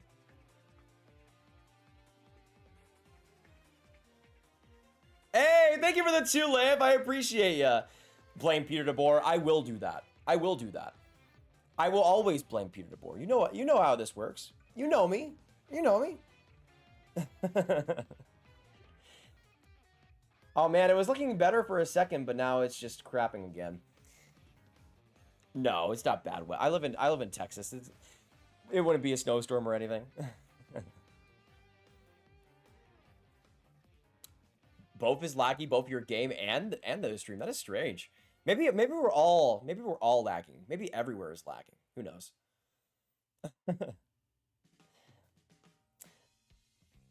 He made the right choice, go to the NCAA and play a more physical game. Will help him in the future. I agree, Smithy. Like, that's the thing. I don't blame McKenna for going to the NCAA. I think that was a great decision for him. If he's struggling, I think that's kind of the best thing for him right now. Like, I don't think it would have done... Like, I've always been a proponent of go to the higher level when you have the chance. I don't think the NCAA would have done anything for him. Or I don't think going to the WHL for his draft year would have done anything for him. He's already proven he can dominate there. By the way, stream is looking a little bit better now. That's good to see. But, like, going to the WHL and putting up 160 points wouldn't have done anything to change anything. It would have just kept him in the same position as he was last year. To me, I think challenging himself is a good thing because there were still issues in the WHL, but because he was scoring and it wasn't even his draft year, they were a little bit more easy to ignore, right? But I think he's working through those things and he'll eventually be a better NHLer for it. I think those issues will still persist, but the hope is that they won't be as bad. Oh, Ivar Stenberg just got absolutely rocked. Jeez, how is that not boarding? Oh, it is. Okay, delayed penalty against the Czechs here.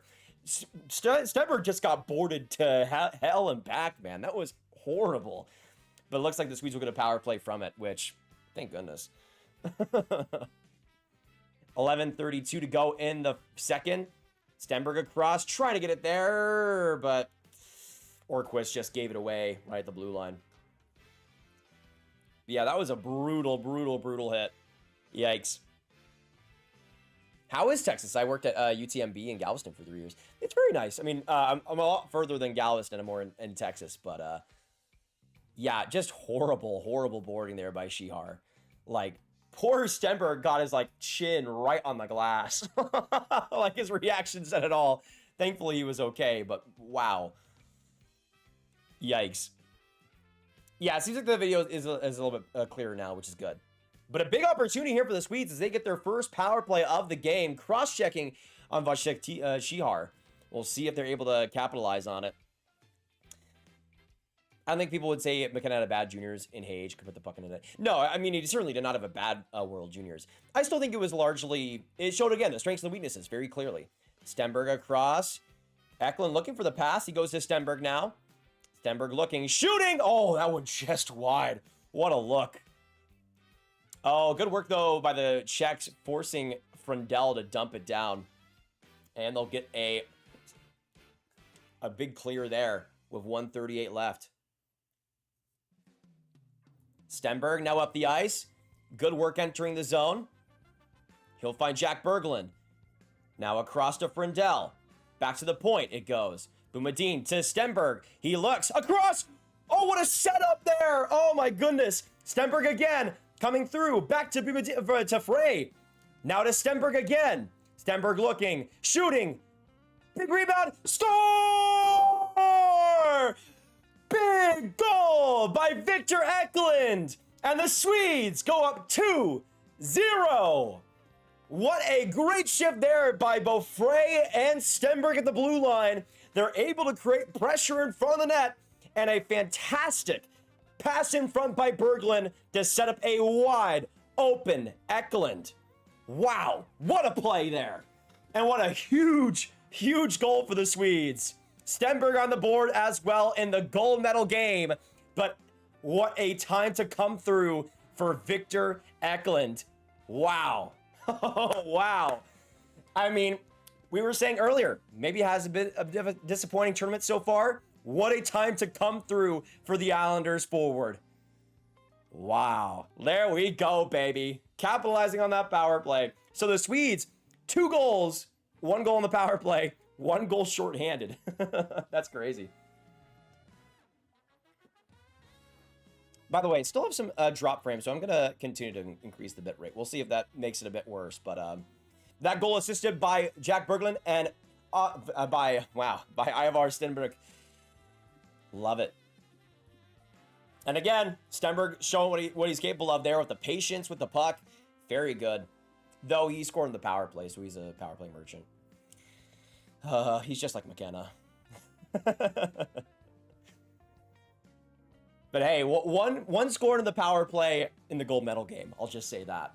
I'll just say that. Hey, I'm just, that's all I said. I didn't say anything else. That's all I said. the moment I said he had a bad World Juniors, Eklund scores. I mean, maybe you need to say that he can. Maybe you need to say that he keeps. He's still having a bad World Juniors. He's obviously wanted to prove you wrong.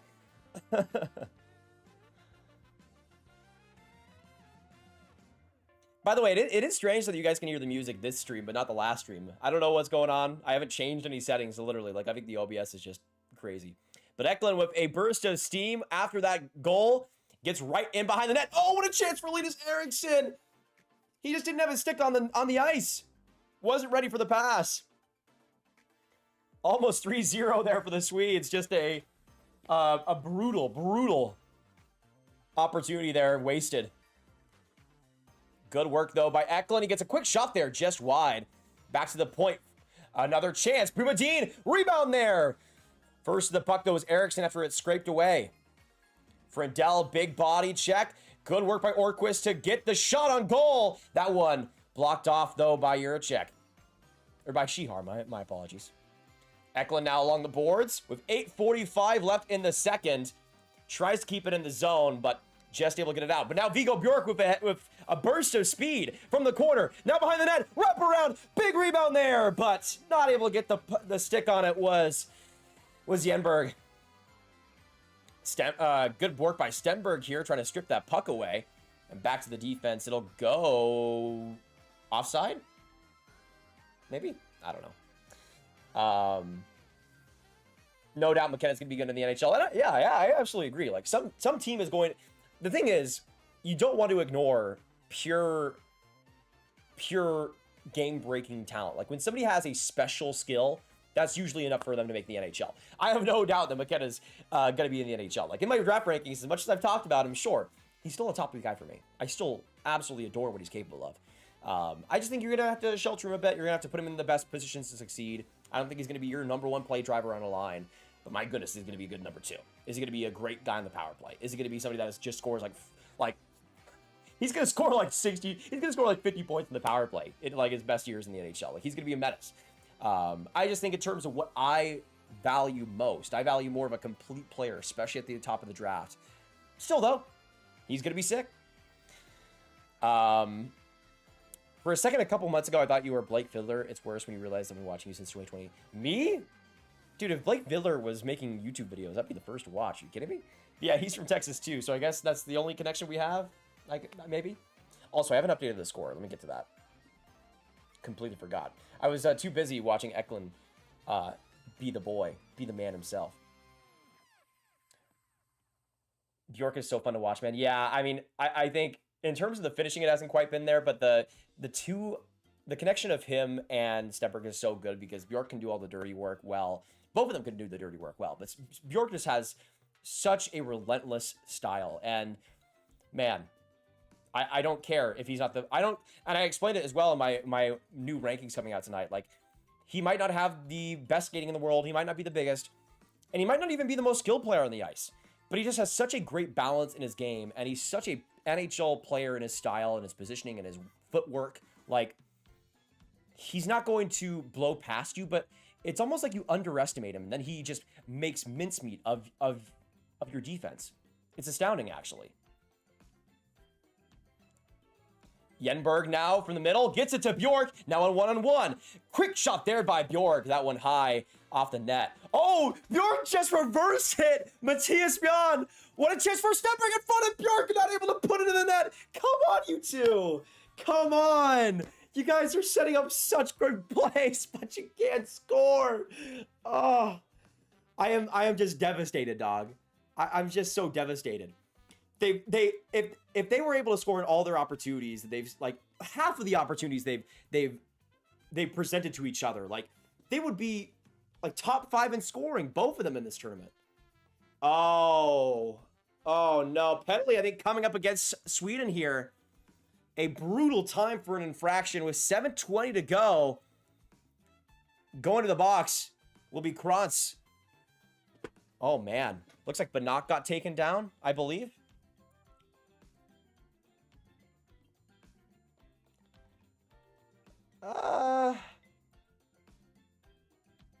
I don't... Boarding? Or like interference? Okay, interference. I guess I could kind of see that. Because I was like, I thought it was boarding for a second. I'm like, wait, that's, but Banach had his back to the wall, and I was about to be flabbergasted, but I could kind of see interference there.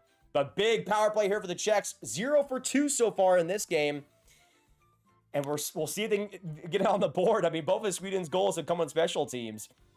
We'll see if a third gets going. Oh, what a great chance by Shihar. That one blocked in front. To the point. Galvis. Right there. A big shot by Kubesa. That one wide of the net. After so many bodies in front. And now 7-11 left in the second. Oh, man. Oh, man. Good chances just 10 seconds into this Czech power play. Who needs McKenna's power play assistance the most? Ooh, that's actually a good question in real time. Because again, he's gonna fix a power play from like day one once he arrives there, which he shouldn't. He should take another year in college, but I think he will fix a power play for sure. He's like that. He's that perfect like last connector to stitch a play together. But in terms of like who can need a presence like that, I just think Nashville. I mean, you saw how good him and Brady Martin played together. They won't have Hage, who I think was their most important player, but still. Oh, good shot in front. Oh, what a chance for Sikora, but another block by the Swedes. Right by their own slot. Keeps the puck out of the net. Shihar now from the boards finds Sikora. Right at the hash marks, looking for the pass. He's able to get it up and knock, and now back to the point. Galvis. Kubasa, another opportunity. What a chance. But still not on net. Shihar now trying to win the offensive zone, but Viggo Bjork, great work around the boards, man. My dog is able to get that down the ice for the Swedes. Given away again, great work. This time by his brother and Wilson Bjork. But the Czechs get back into the offensive end. Trying to get it across there was Curon. Almost dumped out. Good work by Banach to keep it in the zone. Now into the corner. Carroll. Off the glass and finally down the ice into the Czech end. 42 seconds now left. Oh, boy. Now Banach rushes up the ice in transition, using that speed to his advantage. Now he'll find Nestrasil. It's intriguing that Nestrasil is on the second power play unit for the Czechs. But I don't really disagree with it, necessarily, even if the power play hasn't been great in this game so far. Banach from the Nestrasil pass. Now to Tomasz Politin. Back from the boards. Good work by Eklund. He almost is able to get it, stripping the puck away from him. Loses his stick, though. Now coming in. Politin back to the point for Curon. He gets it to the point again. Now shot by Juracek. That one blocked again by Eklund. What a shift on the penalty kill to kill it off for the Swedes. And now 5:12 to go. Eklund able to strip it and get it down the wall. What a shift by number 18. Man. Man, what a shift, man. I'm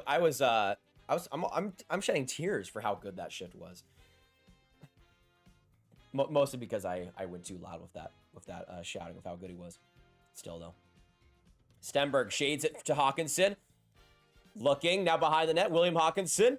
Back to the point it goes. Shot there by Carroll, and that went off the blocker of Orzelak. Yenberg trying to establish the body. Carroll keeping it in. Now for Yenberg. Back along the hash marks. In front of the net, trying to find Stenberg, but he wasn't there for the pass. And the Czechs are able to get it out cleanly. Now up the ice, again for Stenberg. All over the ice in this game so far. He comes in, shoots the puck. That one gloved just in time by Orzelak. What a shot, too. Just not able to get it past him. Man, especially in the second, though, Stenberg has been looking beautiful. Really, really good. Nate Brutal for Anaheim, 178. Is it that bad? I knew the Ducks were struggling, but that's crazy. But yeah, to answer your question earlier, I don't know if it was Riker who asked it, but who would benefit? Oh yeah, from We Thought Time. Who would benefit from McKenna's power play assistance? I think in terms of who could use him the most. I mean, Nashville's been playing much better lately, but him and Brady Martin would do such good things together. But that type of like offensive wizardry would be such a valuable piece, I think, for them. Seattle could use some actual game breaking skill on the wings. Other ones, I mean, Philly, they're playing probably too good to get him, but I think they could really use another like game-breaking type of player, though they already have a Zegras type of guy, so maybe not. But yeah, I think like Seattle, Nashville, that would be probably who I would say in terms of like the top two. Though Chicago, of course, trying to get a guy with Bedard. I mean, I would probably want a bit more jam in terms of a Bedard line mate, but you could have that as your right wing. You never know. But I think him and Bedard would be something pretty special, I think. Let me know, who do you think would benefit the most from McKenna's style of game? Because again, he's not perfect, but what he does best, he does very, very well. Though isn't Chicago's power play pretty mid this year?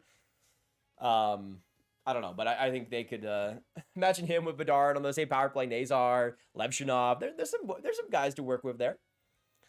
Yeah, Sweden's penalty kill has been brilliant this game. I've loved it. Rundell going to the net. Now a shot there, but the net's off its bearings, and we'll see a whistle. Man, Solly Mullanius, good shot placement there, though, to create some pressure. My goodness. What trade did Boston pick that up from? Who?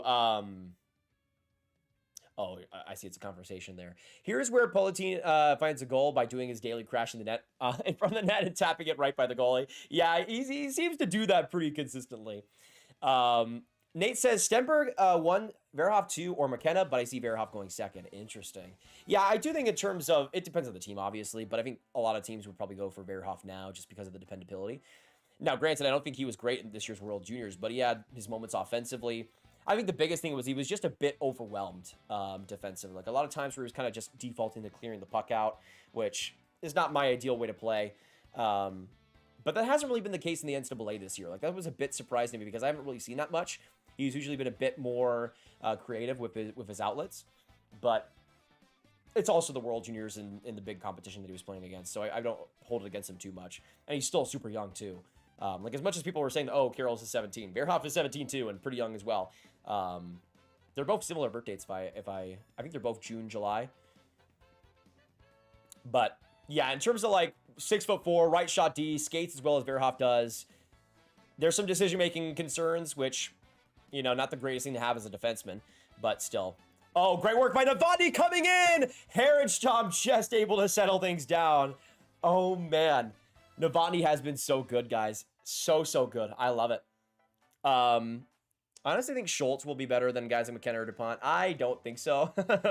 I've seen a bit of Schultz recently, though he is a lot of fun, too. My friend thought that McKenna went to college and he wasn't getting drafted this year, and he said he bet $10, and then he asked my dad, and he lost $10. Wait, Bo, he bet $10 that he wasn't going to get drafted this year?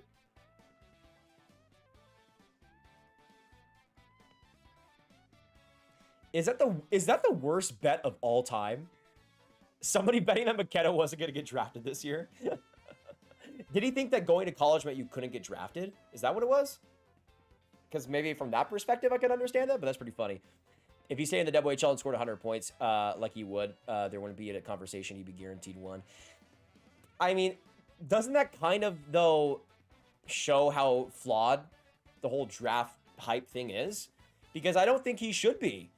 If he had the same issues he's having now, I don't think he should be. And I also do feel like in your draft year, you have a lot less reasons to be like you are. If he's still having those defensive concerns and lack of engagement, I think those would be pointed out, at least by people like me. Maybe not in terms of the grand drafts conversation, but I don't know. I feel like again, it's good for McKenna, even if he doesn't go number one, that he's going through these challenges that he is now. Because as we talked about, I think he will be a much better player. Like, look at how good Stenberg is because he's playing against SHL competition. So, oh, what a great pass! Oh, my Stenberg to Sully and Wallenius. Almost set up a goal there. Oh, my gosh. Stenberg has been so good this period. Jeez Louise. But as I was saying, I was going to say that Stenberg's been playing so well because that pro competition is just so valuable. Stenberg gets some space here. Gets a shot on goal. Rebound across. Nobody's really there for it. Yenberg was just on his butt sitting in the slot for some reason. Stenberg looking for a pass. Czechia clogging up the slot, but Stenberg comes in, and that shot just high. Back to the point it'll go for Hawkinson. Now Linus Eriksson in the corner. Now around the net. Getting some space. Shoots it. That one another save by Orzelak. He's been real good against this Swedish top six. And he'll get a cover with 2:05 to go. Jordan, who goes first overall this year? It's a big debate right now, but I think it really does depend on the team. Let's see. Okay, now I've caught up, I think, at least a little bit. Let's see. Personally, I'd see Calgary because their power play is unbearable. Oh, yeah, that'd be a good one. Though they always love to get back into the mediocre range and get themselves out of a top 3 pick. So that seems to be what they love to do right now. I've seen enough. Send McKenna to the Sharks, give them the dynasty. Oh man, though he would be awesome with Celebrini, because Celebrini I think would make up a lot of what McKenna doesn't do. Those board battles, those wins with the stick, just the way he plays the game. Like that's the perfect center for a McKenna. Like Will Smith is so good when he is with Celebrini, but Celebrini and McKenna would be on a different level, dude. Those two would complement each other so well. But that's what I'm talking about. Like, you kind of need that established center, I think, to really get the most out of McKenna, which isn't a bad thing necessarily. Just, I think the expectation should be, oh, good chance by Nestrasil. Good save by Herenstam in front. That's who you want to have shooting that in that opportunity, just not able to convert on it. Assuming the Islanders stay around the 20 range, who do you think they'll look for in the draft? That's a good question. I mean, certainly not a lefty because they've drafted a billion of those recently.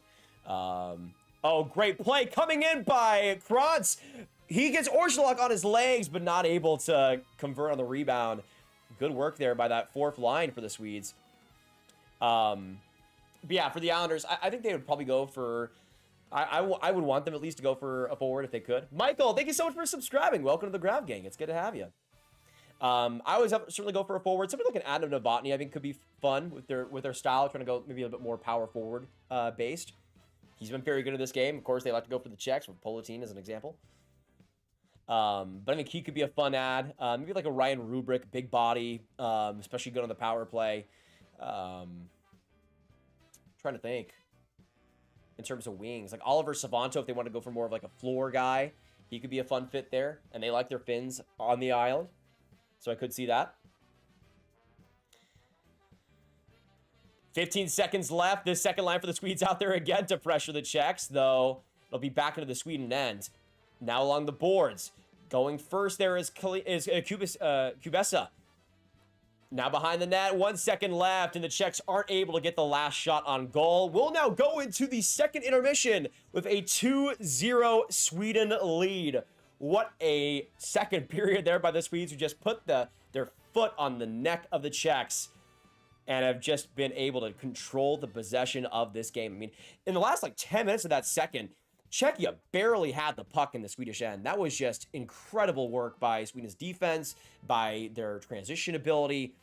Just a real complete second period, especially by that second line. Bjork, Stenberg, Yenberg, they looked good in the first period, but they looked exceptional in that second, man. Unbelievably good. But yeah, let us know in the chat down below. What is your final score predictions here? I had 4-2 Sweden, and I'm liking that prediction right now, but let us know if you guys have any different ones. I'm going to go to the bathroom real quick. I drank way too much water before the stream. I'll see you guys in a second, though. Don't go anywhere. We will be back for the third and back for a lot of hockey talk. You guys already know that.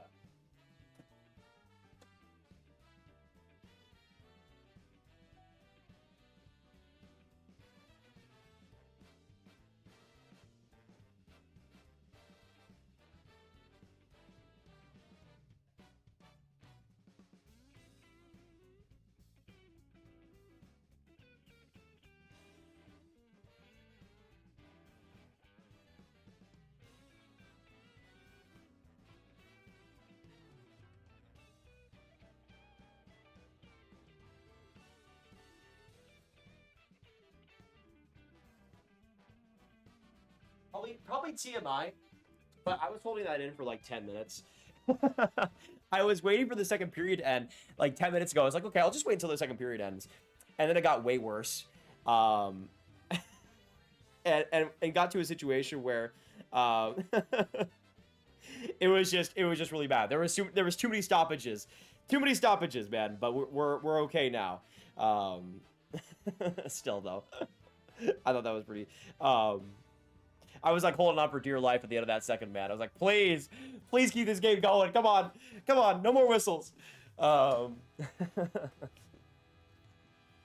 right, back into the chat now. How are you guys doing, by the way? Hopefully you're having a great night in this final game of the World Juniors. Oh, now I have the Mario 64 credit theme going. That's actually great timing. Man, it's the final game. We're gonna have the final period of the World Juniors right now. What a tournament, though, guys. Oh. Like, I'm about to cry. I'm so emotional because I just love this tournament so much. It is what hockey is all about. It's like it's distilled into its rawest form. It is just pure joy and elation and mistakes and penalties and chaos and craziness. I mean, I will always love the NHL, of course, but I think the NHL, it lacks. Hockey is chaotic, yes, but the NHL is so dissected and like everything is so written up and perfected. With the World Juniors, it's always just a crazy crap show. You never know what's going to happen. It's a circus almost every single game, and that's what I love most about it. And it has been a wild circus of a tournament, that is for sure. But what a finish we're seeing tonight. Sweden has been awesome so far. But to see Sweden versus Czechia in the gold medal game, it has been really fun to see this matchup here. Two unbelievable teams with the way they play. And we're set for a really good third period here, for sure. Yeah, absolutely. Sweden's defense has come to play tonight. I've really liked William Hawkinson tonight. I think Carroll has been great blocking opportunities wherever they come. They've just done a really good job keeping the Czechs in the perimeter. And that was kind of the big thing that the Canadians weren't able to do. The Czechs got a lot of rush opportunities, a lot of chances in front of the Canadians' net. That hasn't really been the case yet so far this game. Herenstam, Vigo, Bjork, and Eklund, man of the matches so far. Yeah, I think that's a good top three. That would probably be my top three so far. At least that's how I see it. I've seen enough. Send McKenna to the Sharks. Oh, yeah. I want Stenberg on Chicago. Yeah, Stenberg would be so good with Bedard. I think Stenberg would be a better fit with Bedard than McKenna would be with Bedard. Because I think Bedard is already a little bit smaller, a little bit more of like a puck touch based player. On the power play, McKenna and Bedard would be sick. But I think in terms of the 5-on-5 play, I think Stenberg kind of makes up for a bit more of what Bedard lacks a little bit. So I think that could be a lot of fun.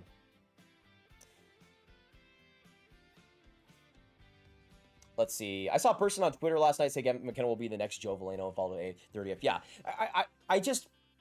This is what I was talking about yesterday, is that I think just the overreactions on both sides of the coin. Like, people were saying that he was generational, Connor McDavid, Bedard, Celebrini level. And now, you know, they're so quick to dump on him and say that he's an absolute bust. And I saw a genuine tweet, somebody saying that he wasn't going to go in the first round. Like, come on, guys. Like, McKenna is still so... This is what I want to stress as well in the videos that I make. McKenna is not top 2 in my upcoming draft rankings. That's how it is. Is he a bad player? No. Is he a bad player because he fell 2 spots from October? No. He's still really, really sick. And I think people kind of get, like, they get looped into being like, oh, I love McKenna, and if he's not number 1, then you're a hater on him. And I just think people need to kind of expand their horizons a bit, you know, just kind of understand that, like, people can have people in places, and it's not because they hate them. It's just maybe I don't think they're going to be as good as you think. You know, and that's really the case. It's not having McKenna outside the top 2 means hating him. It means I don't know if he's going to be in a franchise-changing face, but a really, really, really, really good one. I mean, to be top 3 in any draft year is phenomenal. You're the 3rd best player of your age group in the entire world. That's insane. I would have been like 58,000th in my draft year. One, because I can't really skate, but also because I suck. But that's, you know what I mean. It's just one of those things where I think just kind of having that perspective, I think, is important. Let's see. Czechia needs a lot to go in the 3rd. Yeah, they need, even though their power play hasn't been very good, they kind of need a spark like that, you know? Actually, I've seen also we still have some drop frames, so I'm going to, again, raise the bit rate. We'll see if that actually does anything. Again, I've been raising it ever so slightly throughout this stream, trying to make it a bit more smooth for you guys, since I know that it's a bit all over the place right now. What do you think about Stenberg so far? In this game, at least, I think he's done very well. Played the Ivar Stenberg game that we know and love, man. The passing ability, the ability to make those quick strikes, the takeaways. He has been excellent defensively in this game. So good. Kind of got bodied on that penalty that Sweden got, or that power play that Sweden got, but still, he also got boarded, so penalty there in the end. But I think he's been great. Vigo of York, also been fantastic, as always, but those two just continue to be legends together. I love it. Bjork is a force to be reckoned with. Absolutely, man. If there's one thing I'm so happy about with this tournament so far is that Viggo Bjork has gotten the spotlight and he has run away with it. This is how he's been in the SHL. He hasn't fallen off completely. He hasn't become an absolute bust or anything. He just hasn't gotten a lot of minutes. But look what he's doing with minutes. Look what he's doing against his own age group. He is a phenomenal player. Unbelievably good. And I'm really glad that now more people are able to see that on a national stage, because he's been balling out this year, just hasn't gotten the points or the opportunity to really capitalize on it. Stemper creates while Bjork does the dirty work. Absolutely. That's a great way to put it, I think. We gotta somehow find a way. Somehow, some team needs to trade for another top 10 pick if they're already in the top 10, and find a way to get Stenberg and Bjork on the same team, because they're just so good. So good. Hey, thank you, Wheel of Time, for the $7 donation. I appreciate that a ton. Thanks for the streams, Grav. I got a couple questions for you and everyone. Favorite song and favorite movie? Ooh, I like that. Thank you so much. I appreciate it. Let me get you as the last donator here.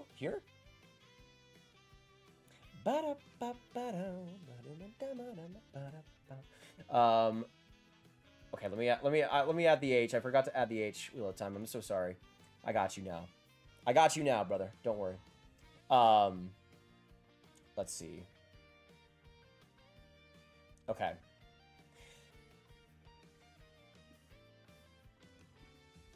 Okay, we should be good on the last dono now. It should be formatted okay. But thank you so much for the donation, Wheel of Time. I appreciate it. Can we get some hype in the chat for him if you haven't already? With the $7 donation. Love it. And yeah, for the questions, actually, that's a great one while we're still in the intermission. What is your favorite song and what is your favorite movie in the chat? Now, favorite song for me has varied throughout the years. It used to be, my favorite song used to be Dynamite by Teo Cruz. That's what it used to be. Are we having lag again? Why? What is why? Why? Like, there's no reason for this, man. I'm guessing you guys can still hear me though, right? This is very strange. I don't know, man. It like just lags for no reason. I'm so ready to not be streaming on this Mac. I'll say that. But yeah, it just says drop frames 12 the entire time. I'm not sure. But can you guys still hear me? Let me know. I'll put it down to 6,000 KBS. Sure. You'll get what you want, YouTube. Whatever. Take it or leave it. Okay. Audio's still good. Good to hear. Yeah, that's the strange thing. I don't know why is the audio still fine? There's no reason for this. Because it's completely fine on my OBS, but then as soon as it gets to the YouTube side, it just decides to go crazy. Let's see. Have you tried turning it on and off again? I actually did earlier.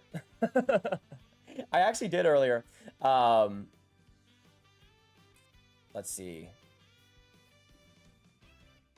Yeah, basically this happened like about 30 minutes ago ish, and then it just like reset itself completely. So I don't know if it'll do the same. But I'll let you guys know. All right. But you guys can so Riker says we can't hear you. Can you guys not hear me at all? Hey, Riker, get out of here, bro. Get out of here. I'm going to cook you so hard, dude.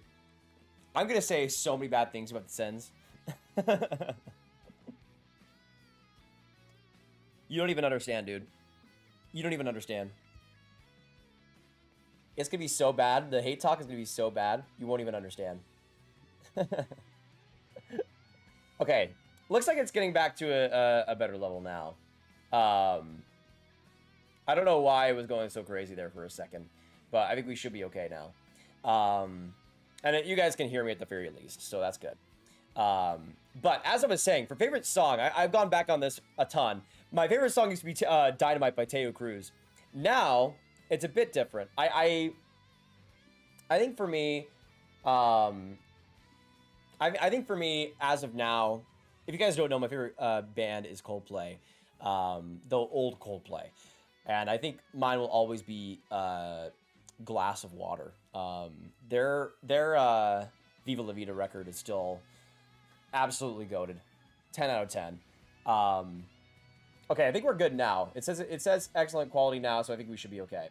But Glass of Water, 42 on that record too. Sparks from their earlier Parachutes record, really good too. I like Daylight as well from A Rush of Blood to the Head. But also outside of that, I'd probably go like, if I went non-Coldplay, I'd probably go something like, ooh. I really like the Trench album from 21 Pilots. I know I'm very white, guys. I'm sorry. I'm a hockey fan from Texas who likes Coldplay and 21 Pilots, and also Paramore. Paramore, I'd probably go. Ooh. I don't know what I would go for Paramore. I like a lot of Paramore. I couldn't decide for Paramore, but I'll lock in like Glass of Water from Coldplay as my one. And then favorite movie. You guys know I'm a movie guy. I do not make this a secret whatsoever. My favorite movie of all time though was How to Train Your Dragon 1, followed by The Incredibles, followed by The Holdovers from a couple years ago. Unbelievable movie. You have to see it. And then The Perks of Being a Wallflower. Real good stuff. Hey Tyler, thank you so much for this set for the $5. Appreciate that, man.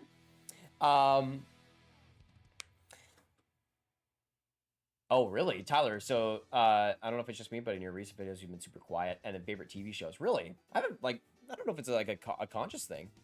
Though, maybe it's like my mic volume. I don't know. But also I am at my family's place, so I do want to not be like the most loud person of all time. You know what I mean? But I appreciate the dono, Tyler. Thank you so much, my man. Can we get some Tyler hype in the chat down below? Love to see that. Let me get you up on the big board, my man. As you deserve to be.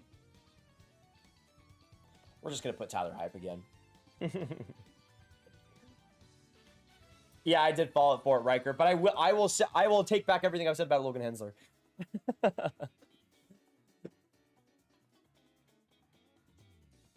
Let's see. Thoughts on the 2027 draft? It's looking really fun. I love Nazar Pervalov. He's looking like a beauty. Landon DuPont's looking fun too. Lord of the Rings, yeah, that would be up there. The trilogy there is incredible. And you guys can hate me for this. I am one of those weird people though that really likes the Hobbit trilogy. The last one isn't great, but I think the first two are incredible, especially the first one. Like I think that I get it that like the Lord of the Rings trilogy is heralded as it should be, but I think the first Hobbit movie is up there. Like I think it's among the best of the Lord of the Rings. Like I think it's up there with the original trilogy. The next two are a bit hit or miss at times, but I think at least we got something with that. But that's also nostalgia talking. I really have a lot for that one.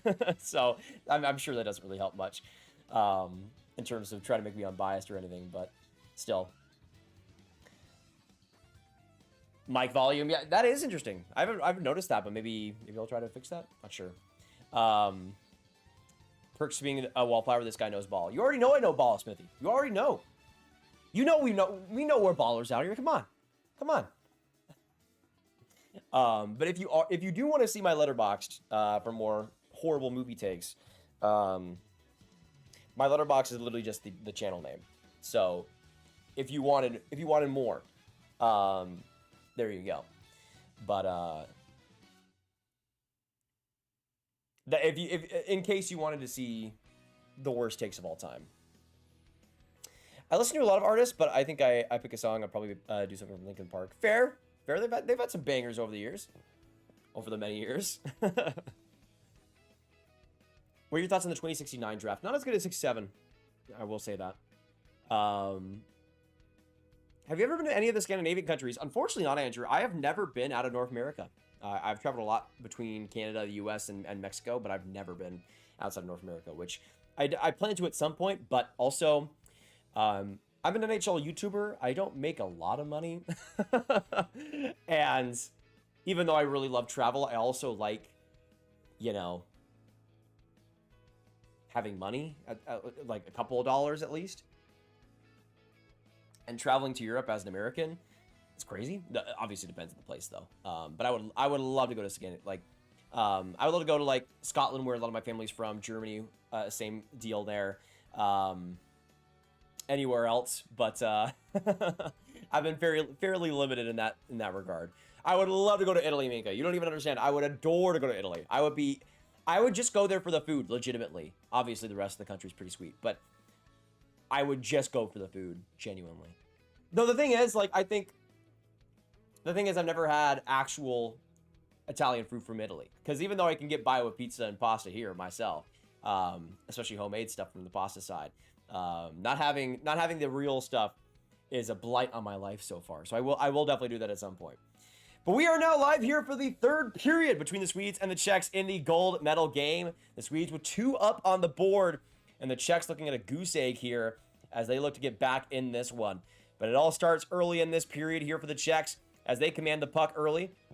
But a good play there by Eriksson, and Eklund's able to get that puck off. Good forecheck there by Frindell, though, and Sakura's pressured into dumping it into the middle.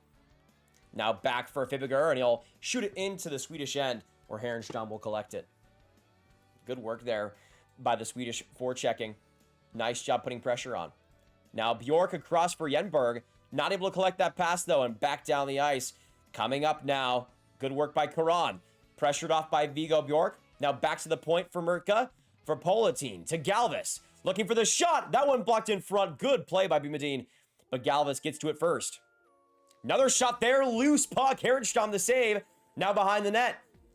Trying to get it is Adam Banach. Around the pressure of Orquist. But he's able to get it out. Nice defensive play by Orquist. And down the Czech end. But yeah, that's actually a fun question. If you guys could travel to any place right now, where would it be? I mean, it would probably be like between Italy or like Scotland for me right now. Though I would love Germany. I would love like Japan, obviously. Place Japan. But not because I'm like a super big anime guy or anything. I just want to go to the Nintendo store. And Nintendo World, of course. I assume you're just a typical Anglo-American when it comes to my ancestry. Mostly, yeah, like I'm stacking up the white, the Caucasian countries like it's breakfast. Like a lot very British, German, Scottish. Some like very slight, like Norwegian. Like very slight. We're talking here. But yeah, that's the main group. Go to South Korea. I went there to meet my girlfriend's parents. Oh, that's sweet, Riker. Hopefully that went well, dude. That's an awesome trip. Just play on the EIHL free travel. I mean, that's kind of the perk of when you like go to play in like Switzerland or something. Pretty fun over there, especially with those European crowds, man. You get up to some fun shenanigans. I am shocking. I don't know. I would disagree with the shockingly part. I don't know if I'm very shockingly Caucasian. I think I'm very expectedly Caucasian. I just collect all the white countries that's in my blood, apparently. Though I haven't done one of those tests officially, I would just know that from family that's done similar things. Good work by Yenborg. Now Bjork's shot just goes wide. Now Stenberg to the puck first. To Bjork. In front for Yenborg, but a good play by Orsolak to get in front of that pass with the pads. Great play. And offside, or icing there for the Czechs. Again, another great play there by Stenberg and Bjork, just not able to capitalize. Orsolak has kind of had their numbers so far. Yeah, Lebowski, I don't know what's going on with the stream. I've tried everything, really, to make it a bit more smooth. Nothing really seems to work right now, but I'm just hoping and praying, really. That's all I can do. What do you think about Sandin Palika now in the NHL? I think it's been fun. It has kind of been fairly limited because he hasn't been able to build up that muscle yet completely, but he's had some really good moments, especially in the power play, which isn't really that surprising. But once he gets that confidence going, I think he's going to be a really special player, as he always has been. Stenberg, good work getting around Sakura. Now coming in on one-on-one, almost gets around Galvis. Now Stenberg again with the puck. against two Czech defenders, gets right in, back across to Bumedin, and he scores! What a setup from Stenberg to Bumedin, and it's 3-0 Sweden. That play by Stenberg on the wall, the transition play, the battle against Nestrasil and Galvis. He's able to get around both of them, find Bumedin for the one-timer, and he's able to make it happen. What a shift by Ivar Stenberg. Unbelievable. Love that, baby. Getting around that pressure of two, maybe a smaller guy with good skating, but a big boy in Nestrasil, and he's able to set up the goal. What a shot, too, to end that. And it's 3-0 Sweden. Holy, what a goal. But Ivar freaking Stenberg, baby, that's what I'm talking about. 2 points through 3 Swedish goals. Oh, man. What a game. What a game, Ivar Stenberg. We will be seated no matter what. We will be seated no matter what, ladies and gentlemen. Huge. Huge for the Swedes. Hey, thank you, Don. Welcome to the member gang. Oh, Berglund with a chance. That one just goes wide. Holy. But I appreciate you, Don. Welcome to the member gang. It's good to have you. I believe you were a member a while back, but welcome back. Huge goal for the Swedes, though, with 15:40 left now in the third. What a shift, though, by Ivar freaking Stenberg, man. The big dog coming through. Love it. Hey, Stenberg can score, too. What a great shift along the boards, man. Stenberg, unbelievable. Yet again. But that time, he's now finally getting rewarded for it. If all the setups that Stenberg has had, even half of the setups that Stenberg has had actually got scored on, he would have 4 points already in this game. He has been so good in his passing ability so far. Man, coming up in the big moment. I can't hear the TSN broadcast. Are they glazing Stenberg? I need to know now.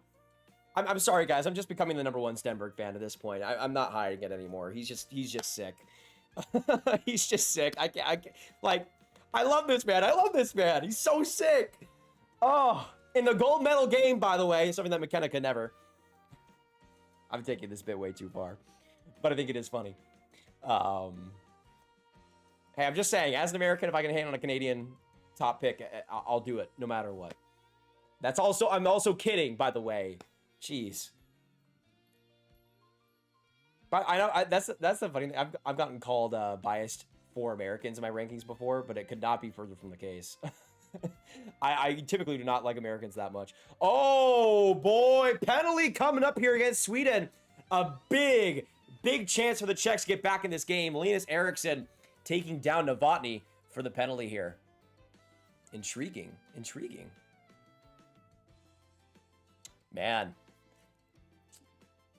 Don't get me wrong, I'm so happy for Canada, but we couldn't beat these guys. How? Yeah, they look a lot more pedestrian. But Sweden, that's what I'm saying. The skill here for Sweden, but also the intensity they've had this game has been real nice. But a penalty there on Linus Eriksson, and a big chance for the Czechs to get back in this game completely. Sweden would have smashed Canada as well. Yeah, I had Sweden winning versus Canada originally in my final prediction. So I agree with you. But I don't know. It has been interesting. Oh, big chance in front. Oh, man, Shihar right in front of the net. Chest high off of Harenstam. Galvis now across to Shihar again. That one blocked in front by Orquist, who's been an absolute dog in this game defensively, by the way. But it is fun to see the 2 draft eligibles for the Swedes here in Yustafar Karlsson and Viggo Bjork out here on the penalty kill for the Swedes, as has been the case recently. But it's still fascinating that the Swedes have leaned on their young guys so much, and it's really paid dividends. Shihar now from the hash marks, tries to get that out in front. Good block there, though, by Yustafar Karlsson. But now Shihar gets it back again. Across, in front of the net. Great chance for Novotny, but he can't get the shot off. But the Czechs get it off again. Galvis right there across to Kubesa, but he can't get it past the leg of Bumedin. Back to the boards, it'll go for Kubesa. Now with the hash marks, looking for the pass across. He gets it! That one wide off the stick again. Oh, Sikora, another blast, and that one wide again as well. They can't get anything on net. Kubesa looking for the pass again. Comes right in, Tries to get it across. Good stick by Pizzimenti. And Viggo Bjork, great work to get it out of the defensive zone and back down the ice into the check end. Viggo Bjork, another dog play right there. Good play there as well by Berglund. And the Czechs will reset once more. What a huge power play again this is for the Czechs. Just 25 seconds left. Now the second unit out here. Banach to Nestrasil. Good work there by Berglund. And off the bounce, off the wall. The Swedes put it down the ice again. With 15 seconds left, the Czechs have little time and the man advantage left. Juracek up to Banach. Enters the zone. Looks for their shot across. Great chance in front. But Nestrasil wasn't able to get it on net. Another block by the Swedish D. And they're able to kill off the power play with 12:40 now left in the third. What a great shift there by the Swedes. But now coming up, the Czechs come again.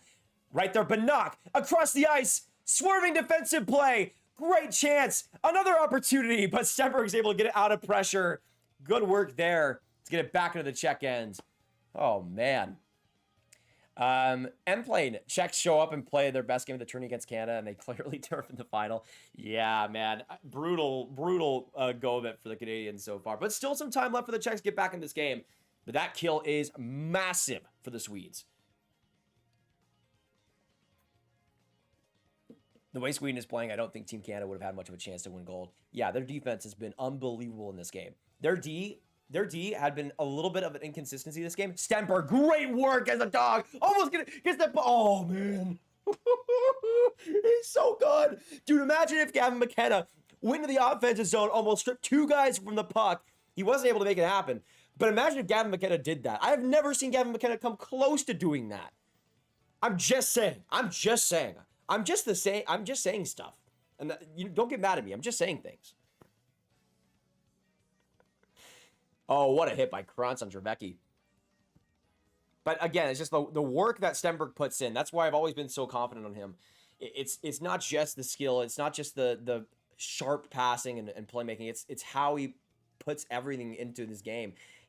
Like, he is just going to be such a force all around because of how dynamite he is against physical pressure. He creates the physical pressure himself. It's great. Yeah, watching this, I don't see a world where a team takes McKenna over Stenberg. This guy's legit. Like, again, if we're talking like NHL playoffs, who would you rather have? Tittlebach, great chance. Haremstrom, the good arm save, is able to keep that out. But again, teams, and I think most people honestly should think about who's going to be the most effective player in the playoffs. Who's going to be the most effective when it matters? When you aren't getting those power play chances. When you have to be on your feet. Stenberg, he's that guy. Hey, Jasmine, see you in the next one. Thank you so much. And yes, we will be bringing back the playoff streams. Let's see. Sweden's going to take over the NHL. Redeem should magically change his nationality to Swedish mid-game. That's the only chance he has to score, I guess. I will say, though, as a big Ratty Murka fan, genuinely, I have been a bit disappointed by like the tempo in his tournament so far. Coming in, though, Murka with a chance. Gets around some pressure, though. That pass off of Nestrasil's stick. Good work, though, by this first line for the Czechs along the boards. But a good dump out there by Linus Eriksson. Back down the ice, but that'll be an icing against the Swedes. We have 10-12 left in the third. Oh, boy. Sweden, baby. Swedes, in the chat, let me know how you're feeling right now. What a commanding game through 50 minutes. Oh, my goodness. I didn't think the Swedes had it in them with this much. I predicted 4-2, man. I thought it'd be a little bit closer so far.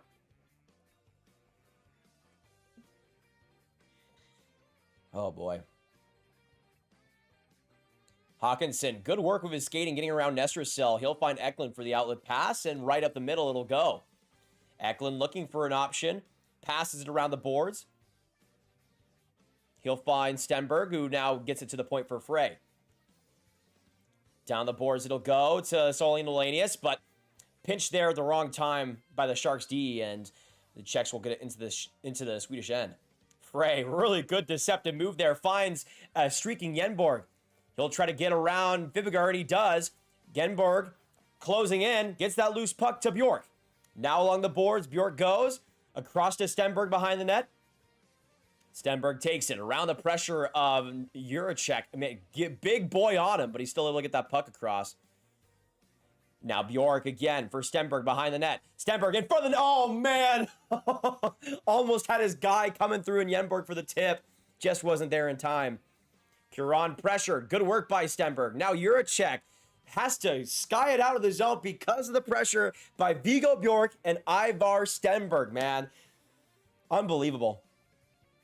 Just the board battles, the physicality of both of these guys, who are, by the way, like 6 foot and 5'10". Insane. I mean, what I think has been most impressive about this game is that the Swedes are playing the Czechs game and playing it better than the Czechs are. They're stingy defensively, not allowing much on the rush. They're out battling the Czechs defensively, which is insane to do, by the way, and are finding a way to really just dominate the possession in this game.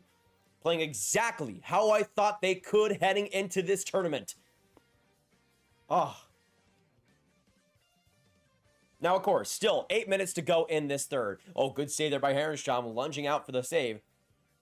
Still a lot of time left, of course, but this is how I thought this Sweden team could play. And I said it in my World Junior Predictions video. I was scared because Sweden always kind of disappoints whenever I'm really high on them. And they've been disappointing as of late. Oh, Tilbach, what a pass across. Tries to get it there. Big block by Lucas Pettersson on the Pezhnika shot. But again, you have a Lucas Pettersson who really isn't a crazy defensive player or anything. Lunging out the body to sacrifice. Love to see that. Little chip play. Stuck in the Sweden end. It'll keep as Sandy Pelika. Or not Sandy Pelika. Sorry. I see number 4 on Sweden. I'm like, oh, ASP is back? Let's go. But no, Salino Wallenius. Eklund dumps it in for Viggo Bjork. Viggo Bjork is just playing like half of this game, isn't he? It feels like every other shift he's out there somehow. If he plays like this in the NHL and continues to develop, he could genuinely potentially become one of the best Swedish players of all time. He has the skill, 100%. I mean, it's a high bar, of course, but we'll see how Stenberg is able to keep it going. I imagine, though, I like to imagine you're talking about like Bjork or something there, which, fair. Onyx, right now, it is the third period. 7 minutes left in the third with the Swedes up 3-0. Really good stuff there so far. Remember hopping into some of your trade deadline streams on a different account a few years ago? Are we doing? Of course we're doing one this year, Mirka. Of course, and a lot longer than we have in the past. I'll just say that, a lot longer. Though we'll see what happens. I might end up doing another thing with Bleacher Report if they're open, but we'll see. Juracek, good pinch to keep it in the zone. Off the board, he keeps it. Good little shot there. Just squeaks past Herrenstam, but into the corner. Fleecegerald back to Juracek. Looking for the shot. Big block by Frundell with the stick. Now back along the boards. Eklund chips it out. Juracek, though, first to that puck. Almost Frundell searching for that one-on-one opportunity. Isn't able to get there. I will say, though, I think Frundell has had a really solid game. That first line's been great defensively. They've had some really good moments so far. But Frundell using that physicality in a major way in this game. Stenberg pit pockets the puck. Enters the zone, but doesn't like what he sees. Gets it back to Carroll and out of pressure. But up ahead, he'll find Berglund. Now coming in, good chance there by oh man. I didn't even realize it was Berglund to Jenberg. Another good takeaway there by Stenberg. Jenberg isn't able to get to that loose puck, though. Galvis somehow able to escape the pressure that was relentless on him. Coming in is Politin. Quick shot by Panak. Rebound, though. First to it is Pettersson. The Czechs get it back out again. Another turnover there by the Czechs, but Sweden's able to get it out. Now Lucas Pettersson, a 2-on-2. Pettersson across. Coming right in. Shot there by Hustavara. But what a save by Orjalog, who's been tested in this game and continues to come through for the Czechs. Man, they keep showcasing that Stenberg play. We're so back, dude. We're so back. Ugh. We're so back. I'm just saying we're so back, guys. We've never been more back. Is Sweden about to do what I haven't seen them do in such a long time? I would be... Ugh.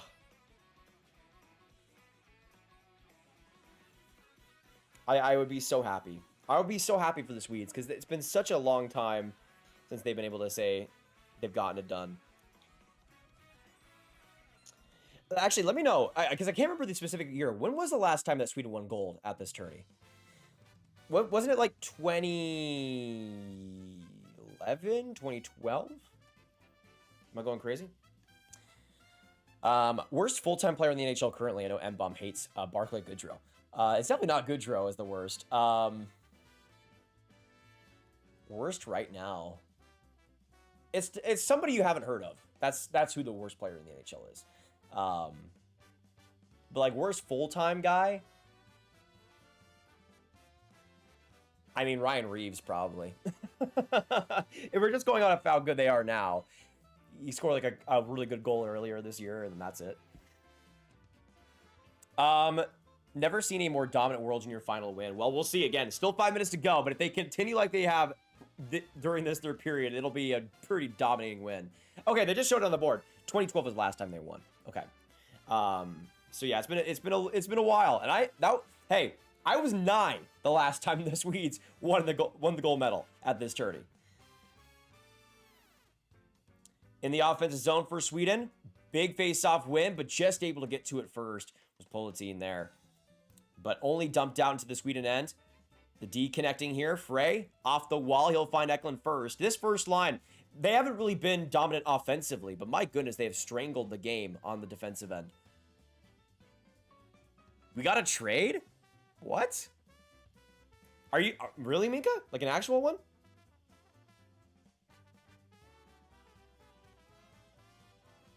Let me see real quick. Oh. Mika, when you say there's a trade, it can't be Juuso Välimäki for future considerations, dog. Yeah. Mika, you scared me. You scared me, man. Crazy. Who's MVP from Gonar? Now, I'm pretty sure they vote on this after the first period. So I'm not sure, actually. Maybe people would say Anton Frindell. Maybe Stenberg. Maybe it could be Viggo Bjork. I could see Viggo Bjork getting it. But I'm pretty sure they vote on it after the first period of the gold medal game is when they vote on it. So I don't know. Maybe it could be Bjork. But maybe Herenstam? Could be Herenstam? Oh, good pickpocket by Stenberg again. What a save by Orsolak. Stenberg, dog. My goat is cooking. My goat is cooking. He's cooking against another takeaway by Stenberg. Oh, this man is so good. Who has fed this man? Pure steroids. I love it, man. I love this player. This player, man. This dog. Yeah, I would probably say like Louvet or Frindell. If I had to bet on who would win. Though, like, maybe, like, Juracek, maybe Sikora, if you're going for, like, a Czech angle on it. That's the thing that I think is stupid, though, is that they should have that voting after the game. I know they want to, like, award the players and stuff, but I don't think you have to. I don't know. I don't think you have to. But I always thought that was kind of stupid. Like, why are we awarding the MVP when the last game hasn't even been played? Whatever. But 3:20 now left in the third period, and the Czechs with an empty net on the brink here in the gold medal game. You know what? I'm sorry for the Czechs in the chat. I'm cheering full on for the Swedes. I want to see them get it done. I want to see my World Junior prediction as well come to fruition, man. Predicting them win the gold medal. I know it was bold because they haven't done it in so long. They've choked for so many years. But this is what the Swedes have deserved for so long. A team that has this heart and grit and physicality and skill and speed. That's what they've shown here tonight. They've gotten better every single game, too. Chaos in front of the net. Czechia and Fibiger trying to get it back here. Now Banach across the Nestrasil, putting it in front of the net, but nobody was home. Now back to Juracek. To Sikora. He gets a shot there. Big block by Boumediene. Another shot there goes wide. Sakura again. Looking through to Nestrasil. Nestrasil to Sakura. Bounces off his stick. He has to reset. Goes back to the hash mark. Circles back to Nestrasil. Puts it on net, but that went off the net. And back to Bannock on the other side. Bannock pressured there well by Orquist, but he gets it off to Novotny. Now coming right in front of the net. Great chance for Nestrasil. He can't bang it home. Boumediene now across. Trying to get it out there. Not able to. Sakura now to Bannock. Back to Nestrasil. In front of the net. Now Fiviger to Juracek. He scores! The Czechs on the board. And Adam Juracek makes no mistake. What a shot. What a play by Fiviger as well to get it back to him. And the Czechs get on the board with 2:24 left in the third period. Not over yet. Not over yet. What a big goal there by Juracek and my World Junior Fantasy team member, Adam Juracek. Love to see that, baby. But yeah, that's just a great passing play. Louvet had no chance on that. Fiviger just a perfect pass across. And Juracek makes no mistake. I had Sweden 2. The real bold pick is picking Canada when they stink it up in the semis every year. Well, no. The quarterfinals the last couple of years. But yeah. What round do you think Galvis should be drafted in? For me, if you're just going from my personal opinion, Andrew, I would pick him like the 4th round. I would have him that high. I think as an overager, he's one of the best out there. But it's probably going to be like 7th round or he goes undrafted again, which is a shame, but still. That goal by Juracek, assisted by Fiviger, and Nestrasil does get on the board. He's been searching for that. And he's able to find the point there for the first goal for the Czechs. Empty net now again for them with 2:06 left. Galvis now getting it to Cubesa.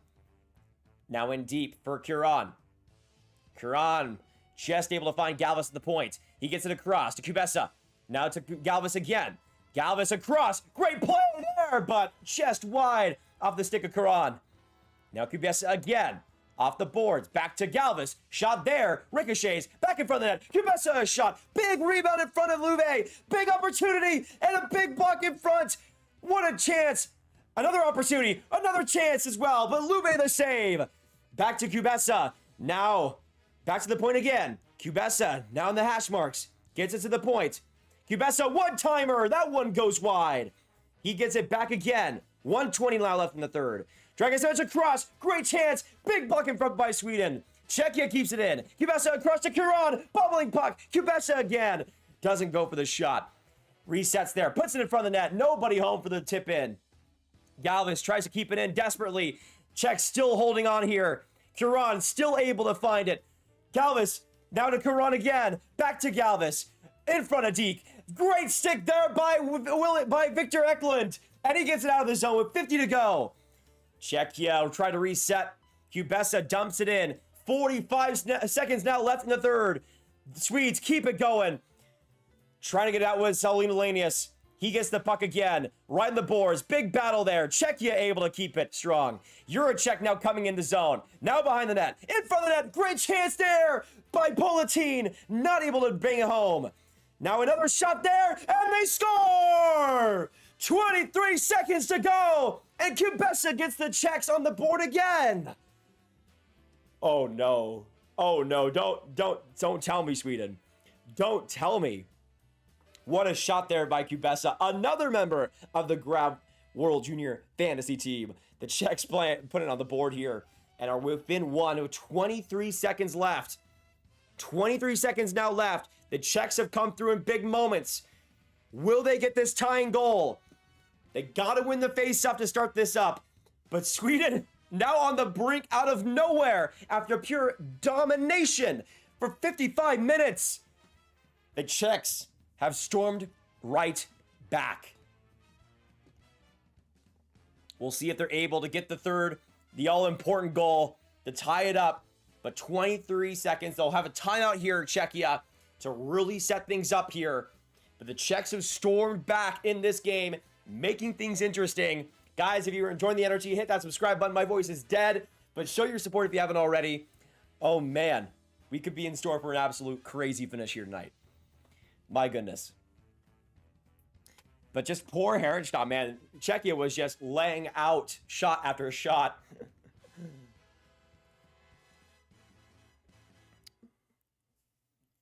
No chance to get another one. We'll have to wait and see. We'll have to wait and see.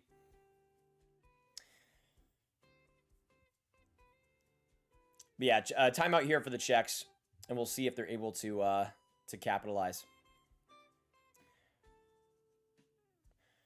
Oh, Sweden scores to end it! Wow! What a great... Oh, they seal it 4-2, and Stenberg! Stenberg, the 4th goal! Oh my goodness! To seal the gold medal! With 8 seconds to go in the 3rd, the Swedes will find a way to get it done! Wow! Wow! My goodness! What a great dump out play there by Viggo Bjork, and coming right in was Ivar Stenberg with the empty net goal. The youth connection, who has gotten it done so often for the Swedish team, seals the gold medal. Oh my goodness. Wow. Who else but Ivar Stenberg? I can't even, I'm about to say that I can't believe it, but I can absolutely believe it. By the way, my score prediction was 4-2. Let's go, Sweden. They got it done. Unbelievable vibes. What a great play by Viggo Bjork to win that face-off, to get the possession back. And Sweden in Minneapolis will get the 2026 gold medal. An absolute exhilarating tournament for a Swedish team that started out so unsuccessful. They were risen back up, every game improving, game after game, shift after shift, period after period, to absolutely dominate against the Czechs. And even though they made it close, get it done in the end. For the first time since 2012, Sweden is on top. Congratulations to my Swedes. Let's get some GGs in the chat down below. Hopefully you guys are partying. Hopefully you guys are having the time of your lives. Ivar Stenberg, dog. Ivar freaking Stenberg. I love this dude. I love this dude. What a crazy ending to a phenomenal hockey game yet again. Congrats to Sweden, man. Congrats to Sweden. They get it done. They get it done. Love it. Love it. What a fantastic game. What a fantastic game. GG's to the Czechs. What a tournament they had, man. So much talent. Such a great system. Just not able to overcome the Swedish offense. Man. Lube Herenstam just crashing into the boards. Oh, good for him, man. I think the MVP is going to end up being Herenstam when it's all said and done. But, man, what a win there for the Swedes. What a win. Incredible. Ivar, you dog. You freaking dog, man. You freaking dog. Wow. Let's go, Sweden. Let's go. My prediction was correct. And guys, the 4-2 prediction was crazy. The 4-2 prediction was crazy. Can we get some W's in the chat for that? I have not gotten a perfect score prediction in a long time. To do that for the gold medal game is wild. Wild. Oh, man. Berglund played pretty well the whole tournament long, just using his body, good positioning, good physicality, especially up the rush. He just was a dog sometimes. Not undeniably good offensively, but had his moments. And using that body in the greatest ways. Ivar freaking Stenberg, man. I'm so happy that the Swedish team embraced the youth. They played Stenberg, they played Bjork as their first line through a lot of this tournament. But even guys like Gustav Karlsson, William Hawkinson, like they had so much youth on this team, and they weren't afraid to use it. They weren't afraid to capitalize on the talent they had, and that's a big reason why Sweden is going home with the gold medal here tonight. Ivar Stenberg, you dog. I love you, dude. Oh, I love you. Not like that, but you know what I mean. Love it. And the medals are set with the Swedes winning the gold, the Czechs getting silver, and the Canadians getting the bronze medal. What a tournament, though, by the Czechs, man. Can we get some GGs to the Czechs? Can we get some GGs in the chat for the Czechs, man? They had an absolute killing in this tournament, taking down Canada, making so many of these games look so easy. And even if it didn't work out for them tonight, they still battled right to the very end.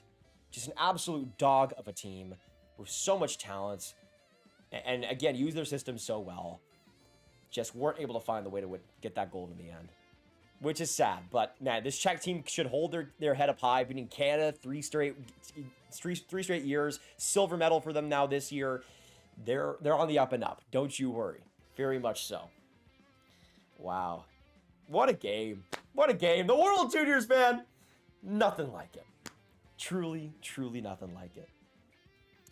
And what a win for the Swedes as they get their first goal since 2012. Absolute jubilation on the ice. And good for them. For all the Swedes in the chat, thank you so much for joining us today. For all the Czechs, for everybody, thank you so much for joining us today. What a hockey game and a well-deserved top-to-bottom victory. Really, they only had like a couple minutes there where they were floundering in that entire 60-minute game. The Swedes just came to play. They came to play. Luve Herenstam, brilliant as well. I'm very curious, who do you guys think is going to be the MVP of this tourney? Because I think, again, it was voted upon after the first period of this game. So I think it will probably go to Herenstam, considering that. I would imagine, but I'm not sure. I'm not confident in that. Could be Frindell. I don't know. What a game. I love it. This is what the World Juniors is all about, man. But the youth of Sweden, that Stenberg and Bjork line was so undeniably good. So good. Incredible. Sweden's goalie, Evelyn? Yeah, I think so. I think it's going to be. Man. Oh. I'm trying to see if we got any, because I'm sure I'm delayed. Okay, so we have the awards sent out here. So, in terms of the Tournament Director Awards at the 2026 World Juniors, Best Forward goes to Anton Frindell. Best Defenseman goes to Adam Juracek. Best Goaltender goes to Luve Herenstam, which, I mean, the only thing I might have changed is maybe Perek in terms of the Best Defenseman, but I could see that. Hage, I think maybe Best Forward, but again, we're splitting hairs there. And then the Media All-Star team is, for the forwards, Michael Hage, Anton Frindell, and Vasha Shihar for the Czechs. On defense, Thomas Galvis and Zane Perek. And then Luve Herenstam gets goaltender of the tournament. Wow. Wow, there you go. There you go. And Hage rightfully deserving that. For sure. He had been unbelievable all tourney. Wow. Oh, is Eklund player of the game or MVP? Okay, player of the game, Victor Eklund. I could see that. He was awesome. He was awesome tonight. Though I am kind of surprised it's not Stenberg. I probably would have gone Stenberg. But Stenberg got his player of the game in the semifinals. So we'll be chill with number 2, I guess. Hey Joe, good to see you, man. They waited a little while long to pull it on. Yeah, crazy, man. Yeah, I'm surprised it wasn't Stenberg. Really surprised. Yeah, sorry, Jakob. I appreciate you joining us here today, and Czechs will be back. No doubt in my mind about that. No doubt in my mind. Oh man, I'm just floored. Such a great tourney, such a great ending, and I'm so glad I was able to spend it with you guys. Thank you so much for joining me for this year's World Juniors. Right after this stream, we'll be releasing my post World Juniors rankings for the 2026 draft. So I hope to see you in that video. A lot of interesting takes in that one. So I'll see you there. Leia, thank you so much for the 2, ending the stream with an absolute bang. I appreciate that big time, man. And yeah, good night and congrats to the Swedes. Absolutely. 100%. 100%. Thank you guys so much for joining me. I will see you in the next video or stream. Have a fantastic hockey day and congrats to the Swedes. Goodbye.